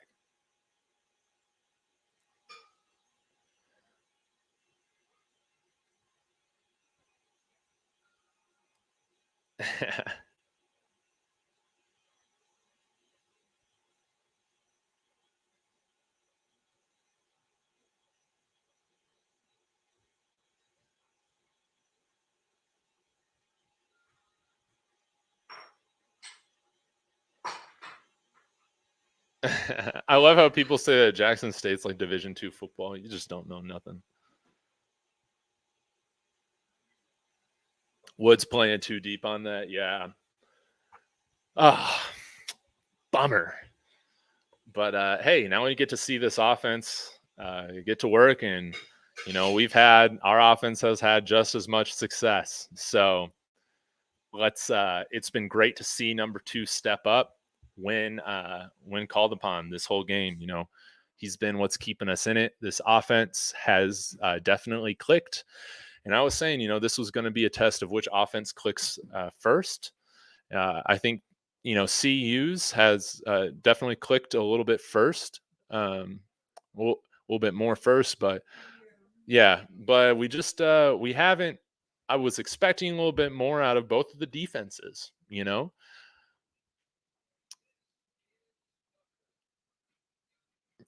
With Chandler Morris, again, I said, don't I'm fine with taking this loss if, Chandler Morris makes some plays and he's the reason they win. And I mean that he's had some great drives here in the second half. You got to give him credit for making some really good plays and bouncing back from some terrible red zone interceptions. But we got to make his life harder. He's had a pretty clean pocket for most of the game. And we got to capitalize when he's throwing those picks, those passes that should be picked off. We have to keep those, man. We got to catch those and hold on to them. We've dropped like 2 or 3 of those.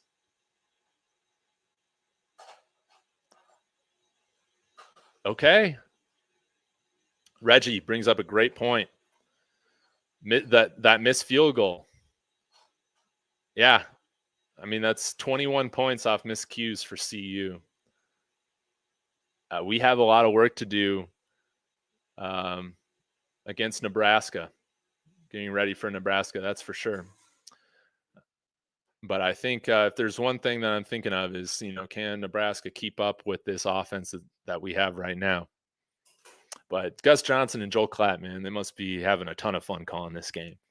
Big plays everywhere. It's been close the entire time. 4-point game. Yeah, whoever bet on on CU under 3 or 3.5 wins, and bet the Horned Frogs to cover, where you got to be feeling pretty bad right now. All right, let's get to it. 1st and 10 on the 25. And we got a false start here again. It's looking like we got Wilty.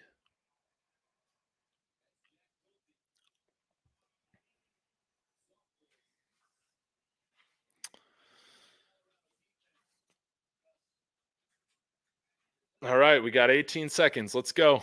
Let's be moving, y'all. Let's get this playoff.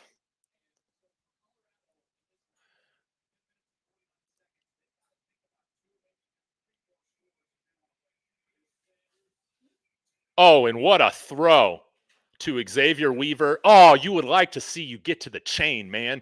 There's no reason to run out of bounds there. What are you doing? The first down marker.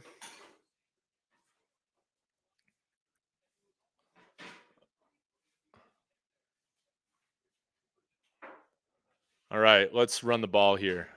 Oh my God.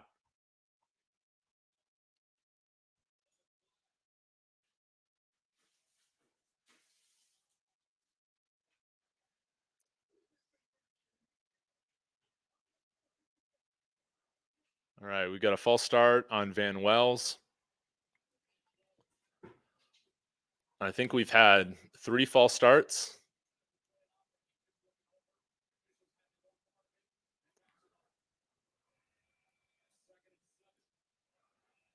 All right, 2nd and 7 after all that. Watch out for this blitzer. And there we go. Shador takes a sack. Let's see what happened here. Yeah. And our guys were just kind of manhandled right there. So again, all this comes back to Xavier Weaver, man. Dive in there. Don't go out of bounds early. That is something that they're definitely going to be on him in the film room. That was inexcusable.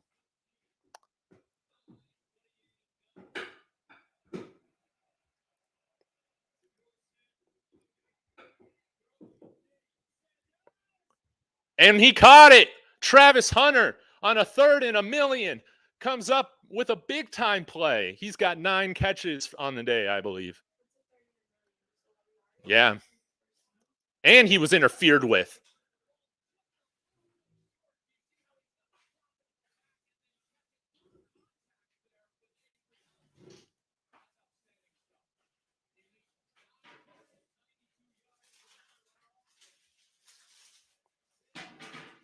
Dylan Edwards, that was a weird play. Minimal gain.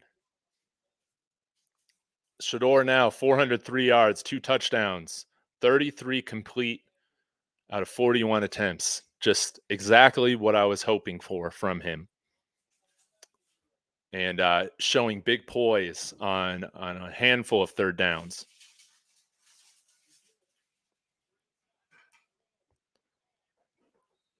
And Travis Hunter, big time catch again.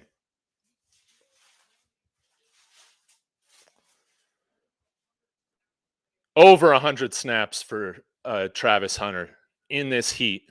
That is just incredible. Speaks to his conditioning, his hydration.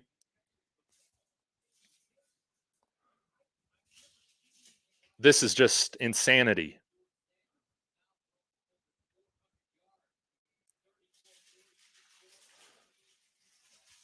And he's taking more snaps on offense. Wow.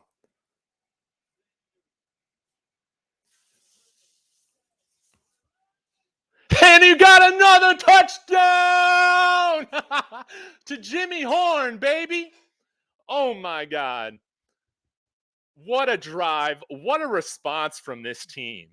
Shador Sanders is a 1st-round draft pick. I've been saying it all season long, all off season long. You guys have been saying it all off season long. And I mean, this is just incredible stuff, man. Showing poise. These pinpointed throws. I mean, his ability to scramble and keep his eyes downfield. Yo, why aren't Shador Sanders and Travis Hunter jerseys for sale? I want one. I need both. Man, it's just, you know, Travis Hunter redeeming himself from dropping that pick, from dropping that touchdown, earlier, whatever. He's made some big time plays here in the second half. Look at the CU fans, man, on the TV wearing the cowboy hats. Man, you just love to see this. This has been the best football game as like a fan of a team that like,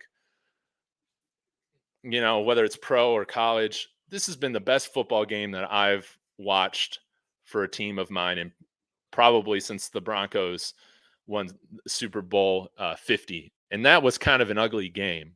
So, I mean, we might be going back to close to 10 years on a game that of a team that I'm a fan of, where it's just been awesome, man. It's just been taking a hit, throwing another punch back, taking a hit, throwing another punch back.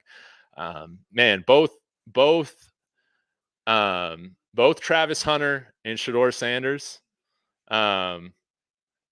I mean, they are as advertised.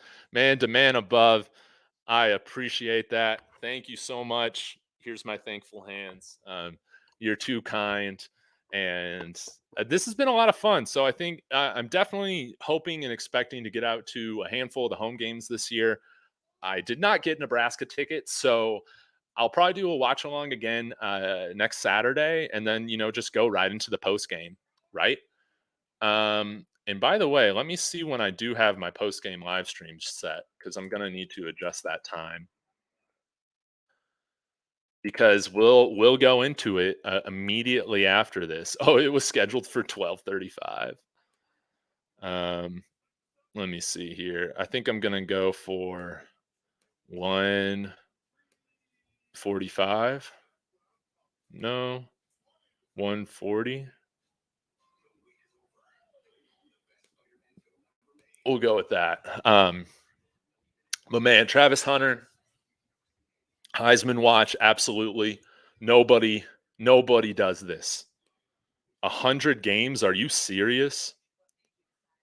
That big third down catch are, and even with the mistakes that this team has made, our stars, they have remained composed, poised, and they have delivered to make those plays. Our top end talent is as advertised. Again, the whole question with this that we've been talking about is depth. We got to work some things out, right? But man, I'll just say I'm very glad we're not playing a full Big 12 schedule this season. Because man, these Big 12 lines here that TCU has,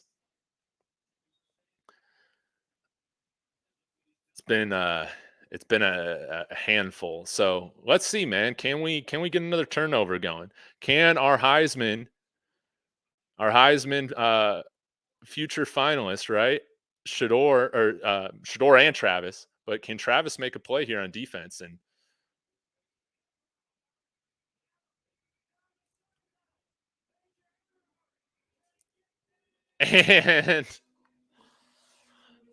and why are we kicking it so short? Why? Special teams. I'm too used to this. No. No, they're about to though.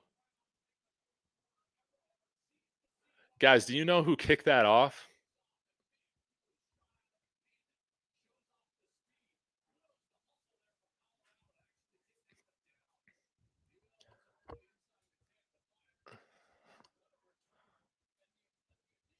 Yeah, Roderick Ward, man. Great play right there to save special teams. Touchdown being given up. But man, that was ugly stuff. TCU's got a short field to work with.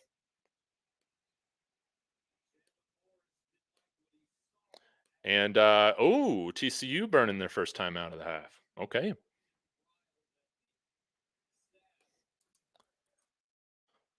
Guys, just taking care of.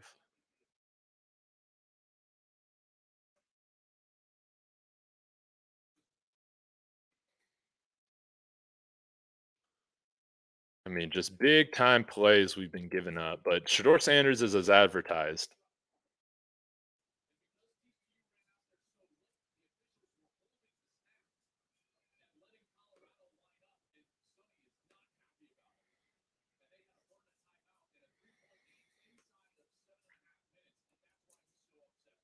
Well, sorry, Sonny.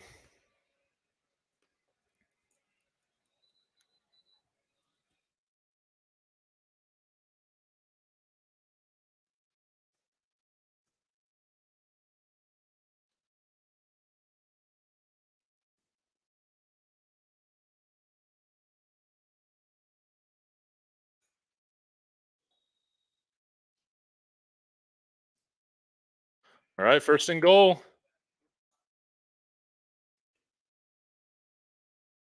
And man, it's like we cannot read these read option plays to save our life.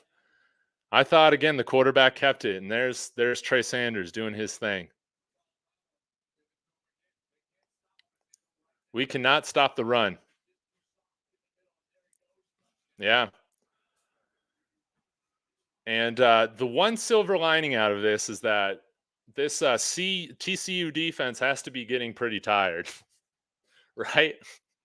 But man, TCU comes back 41 points to 38 points right now. It doesn't get any better. Neither defense has had an answer.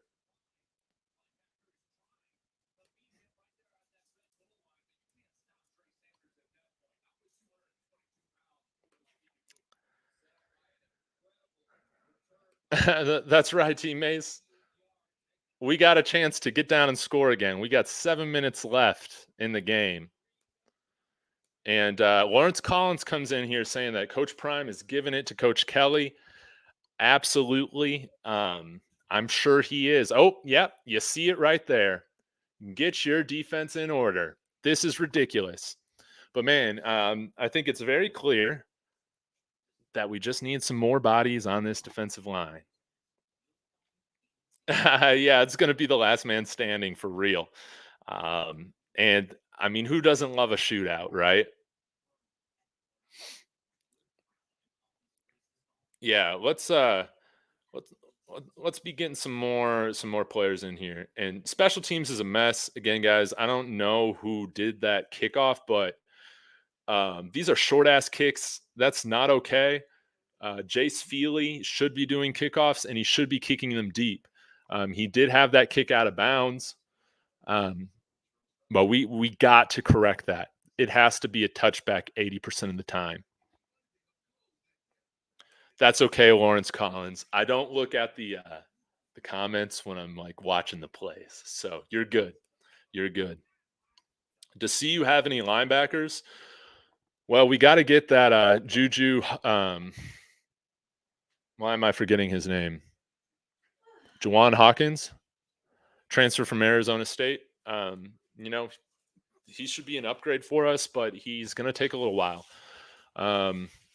I think I would have liked to see Demoy Kennedy out here, and he would be kind of our cover linebacker. That would be matching up, I would imagine, with some of these tight ends, but he's banged up. I don't think he's active today. Correct me if I'm wrong, but that's also why you've seen these matchups with the tight ends be really taken advantage of.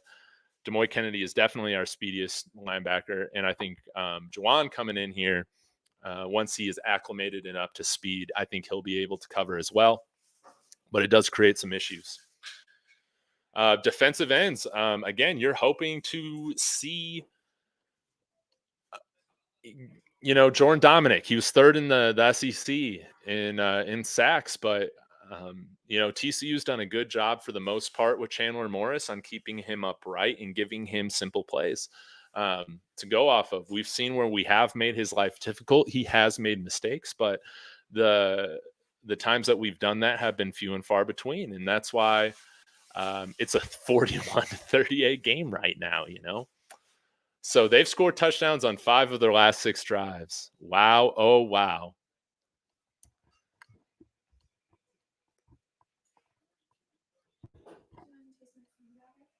No, thank you. Yeah, this kind of does remind me of the Celebration Bowl games where there's enough offense, but the defense just needs to step up. Dylan Edwards here with a nice little return. And he's coming up limping a little bit. That's the second time, man. Okay. Okay, says disappointed with the lack of run game and how bad special teams are. Yes, our life would be a little bit easier if we had a run game to balance out what we are doing and control the time of possession a little bit more. It has gotten out of hand in this second half. I think we did a pretty good job of it in the first half. But I would imagine, I don't even know what the time possession is, but TCU's had the ball quite a bit.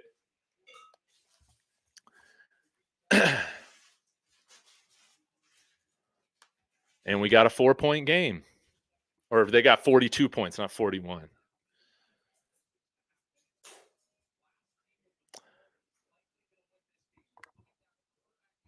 Yeah. Yeah. Why don't we just have a 7-minute drive here, right? That would be awesome. Yes, great play. This is just incredible what Travis Hunter is doing. Look at him jogging back, looking good to go. I need to know how he trains.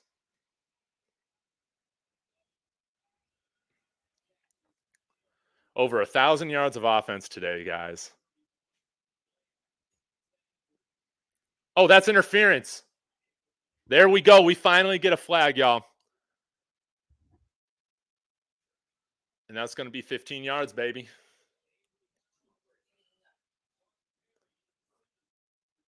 Mark Perry, the old CU Buff transfer. There was such contact. Absolutely. Absolutely, that's a penalty.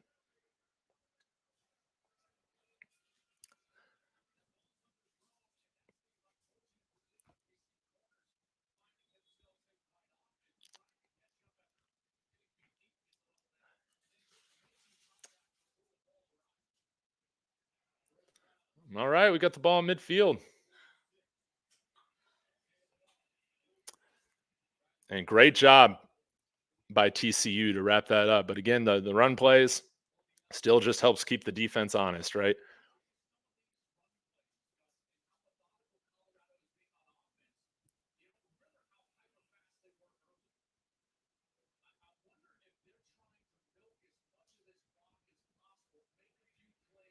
Because if we can just get one stop on defense, right?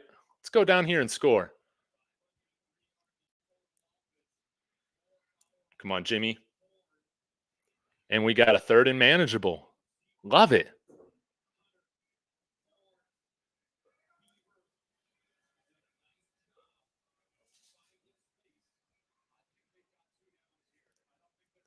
Yeah, I think Joel Klatt's right. We do get 2 downs here.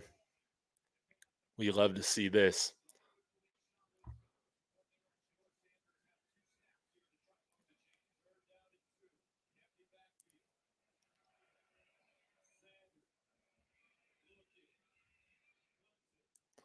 Oh, man, and now we got a 4th down.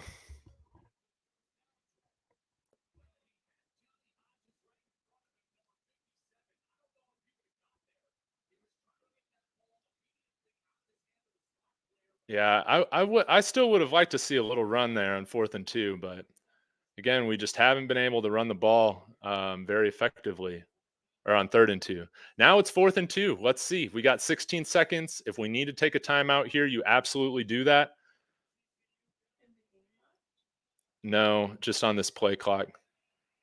They get it off. And we got it. We got the first down. Dylan Edwards. Oh, my God. His speed. Oh, he's got 4 touchdowns. Oh, my God. Dylan Edwards. I am in disbelief right now.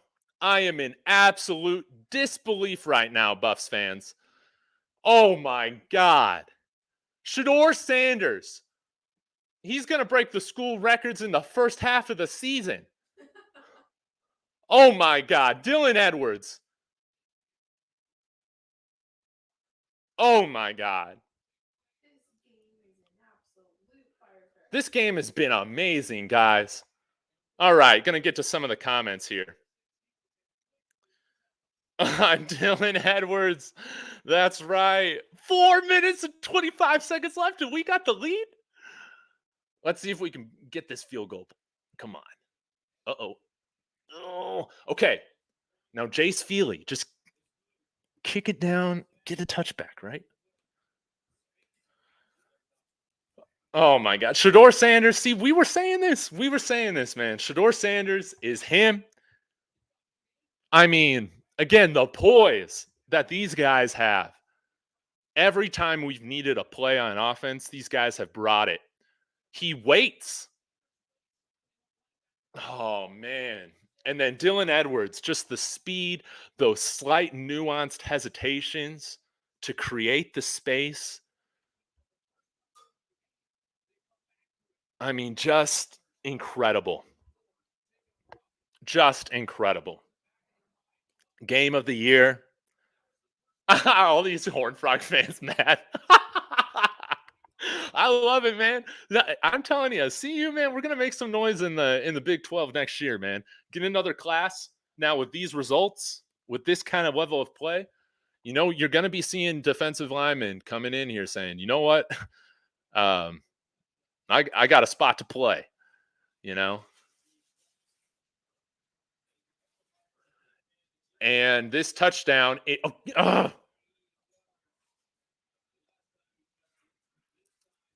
lucky. This kicking game. What the heck? All right, Buffs fans, maybe this is a good omen, but we have 4 minutes and 20 seconds left in this game. And TCU has the ball. Shedeur Sanders, 500 yards passing, 5'10", 4 touchdowns. Oh, my goodness. School record. Yes! He's got a school record already in his first game. Oh, Chandler Morris. Oh, you got to get that sack. Great play by Chandler Morris to evade that sack. But let's go. Let's pull this off, Buffs Nation. Come on. Let's go. We knew this team was here to play. And, oh my gosh, this is exactly what I was hoping for. Close game right at the end. Chandler Morris has a clean pocket, but facing some pressure, and he has to throw it out of bounds again. Oh, no. My feed just stopped. Are you kidding me? I don't know. I'm pulling it up on my phone. Oh, no, wait. We got it right here. Third down.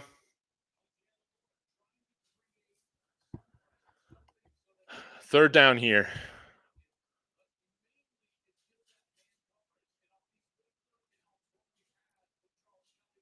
Wow, both teams are 8 of 14 on third down.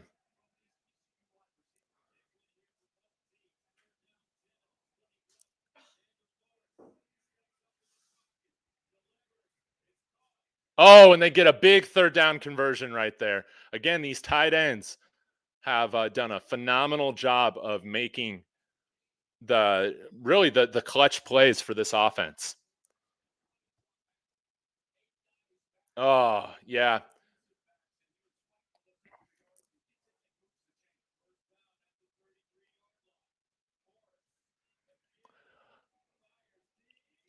Oh, you would have hoped Omarion Cooper could have got back there, but man, love the. I like the shot from TCU there, man. It's been a while since they've taken a shot down the field.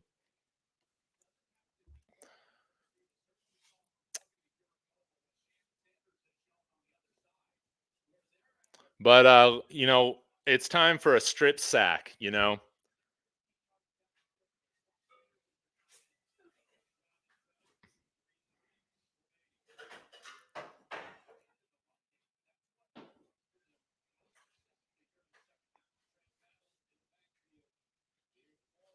Morris, come on, get there.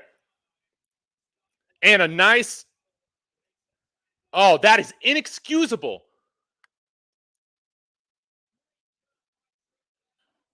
Who was that on that open field tackle? Kyrie Mans, dude, you have to. Oh my gosh, inexcusable. Oh. We have to tackle. We have to inflict pain. Oh my gosh.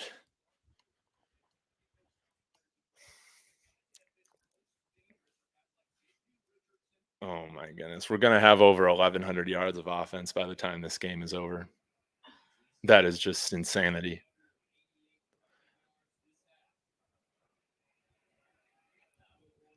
And a nice little run here. Third and long.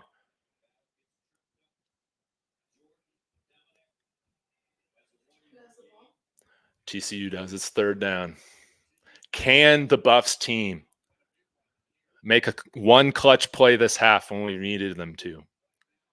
Can they? They got one stop, but then Arden Walker with the flag for roughing the passer.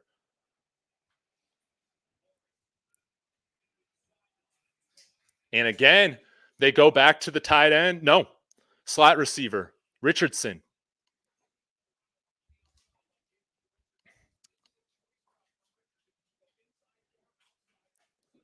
And Travis Hunter did a good job of being there, but man, like our guys are just a little too late. Trey Sanders, you'll take it. We got less than 2 minutes left in the game, y'all. Oh my goodness. Here we go. Oh. this has been ultimately, I think, even more fun. Like doing this live stream watch along thing, it's been more fun than what I was expecting. I didn't really know what to think. Okay, we have a 2nd and 9, a minute 40 left. They're running the ball, and we finally get a stop. Bishop Thomas there coming in to finish it off. D.V. Harris in there. And we have 3rd and 9 here. Another long 3rd down. We had an opportunity to substitute, so we're doing that. And I think we should be taking a timeout here, right? No? No? Okay. I guess we want to save those. Yes! And Chandler Morris, 4th and 9. Is CU going to get the upset here with a minute and 4 seconds left? What do you have to go for it? What?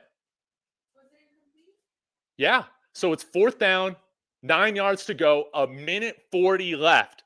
Can Chandler Morris do this? Can the CU defense get one more stop? He gets back. We got a sack. Oh, but he completes it. And they stopped him. The Buffs are gonna win the football game. They're gonna win it. Babe, I need to tell you something. I need to tell you something.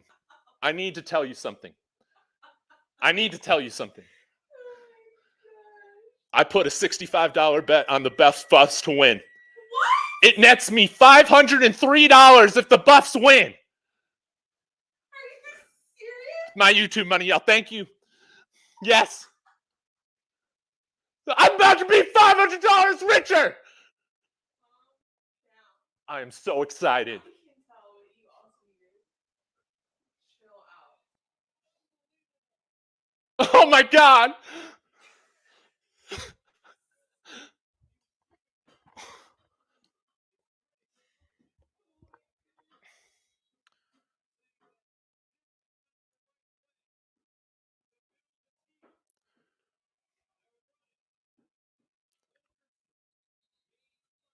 Let's go.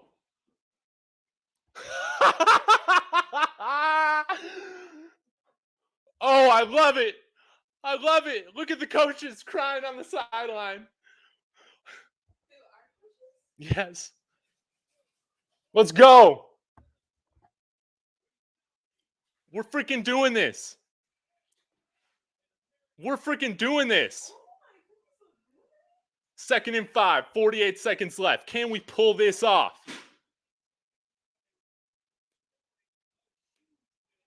I told all y'all, that the Buffs were going to be competitive this year. I predicted them to win 8 games. We shore up that defensive line. We're winning 8 games this year. Shedeur Sanders, oh my God.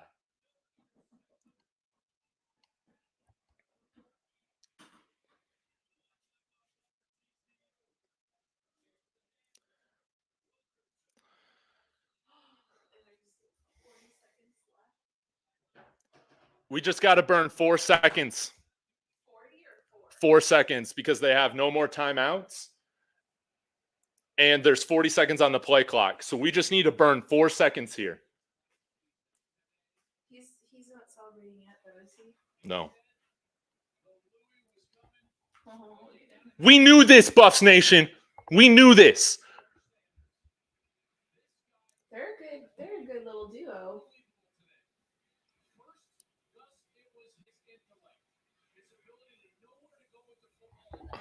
He's a strong quarterback. I got to switch my post-game live stream time.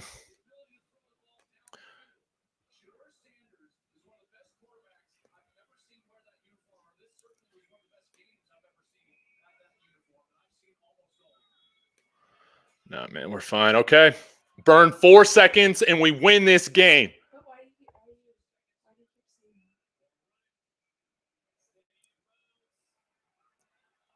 that? Oh! We got the first down. It's okay. There was just no reason to do that. What the hell? What do you mean? He ran out of bounds. If he had just went down, the game clock runs out and we win. So now we have to do a knee. which is fine. Oh, because it's the fourth down. Who's playing this? Oh my God, man. What did that mean? We need it. Then what? The Buffs win! 1-0! Let's go! Aw. Let's go! Oh, look, the coaches are so happy. Look at the cops. Let's go! Let's go! Let's go! All right, before I hop, I want to give a thanks to everybody who watched this game with me. We did it. This feels like the freaking Super Bowl. I can't believe we won this. No Sco Zone, S. McDade, Beryl Allen, Buff Since Birth, The Man Above, thank you so much for your super chats. Lawrence Collins, Cedric Wilson, everybody that jumped in here. This was a hell of a time. I'm going to hop onto my post-game live stream right now, so please hop in there on my channel. Thank you so much. Sco Buffs, I'll see you guys in like 30 seconds.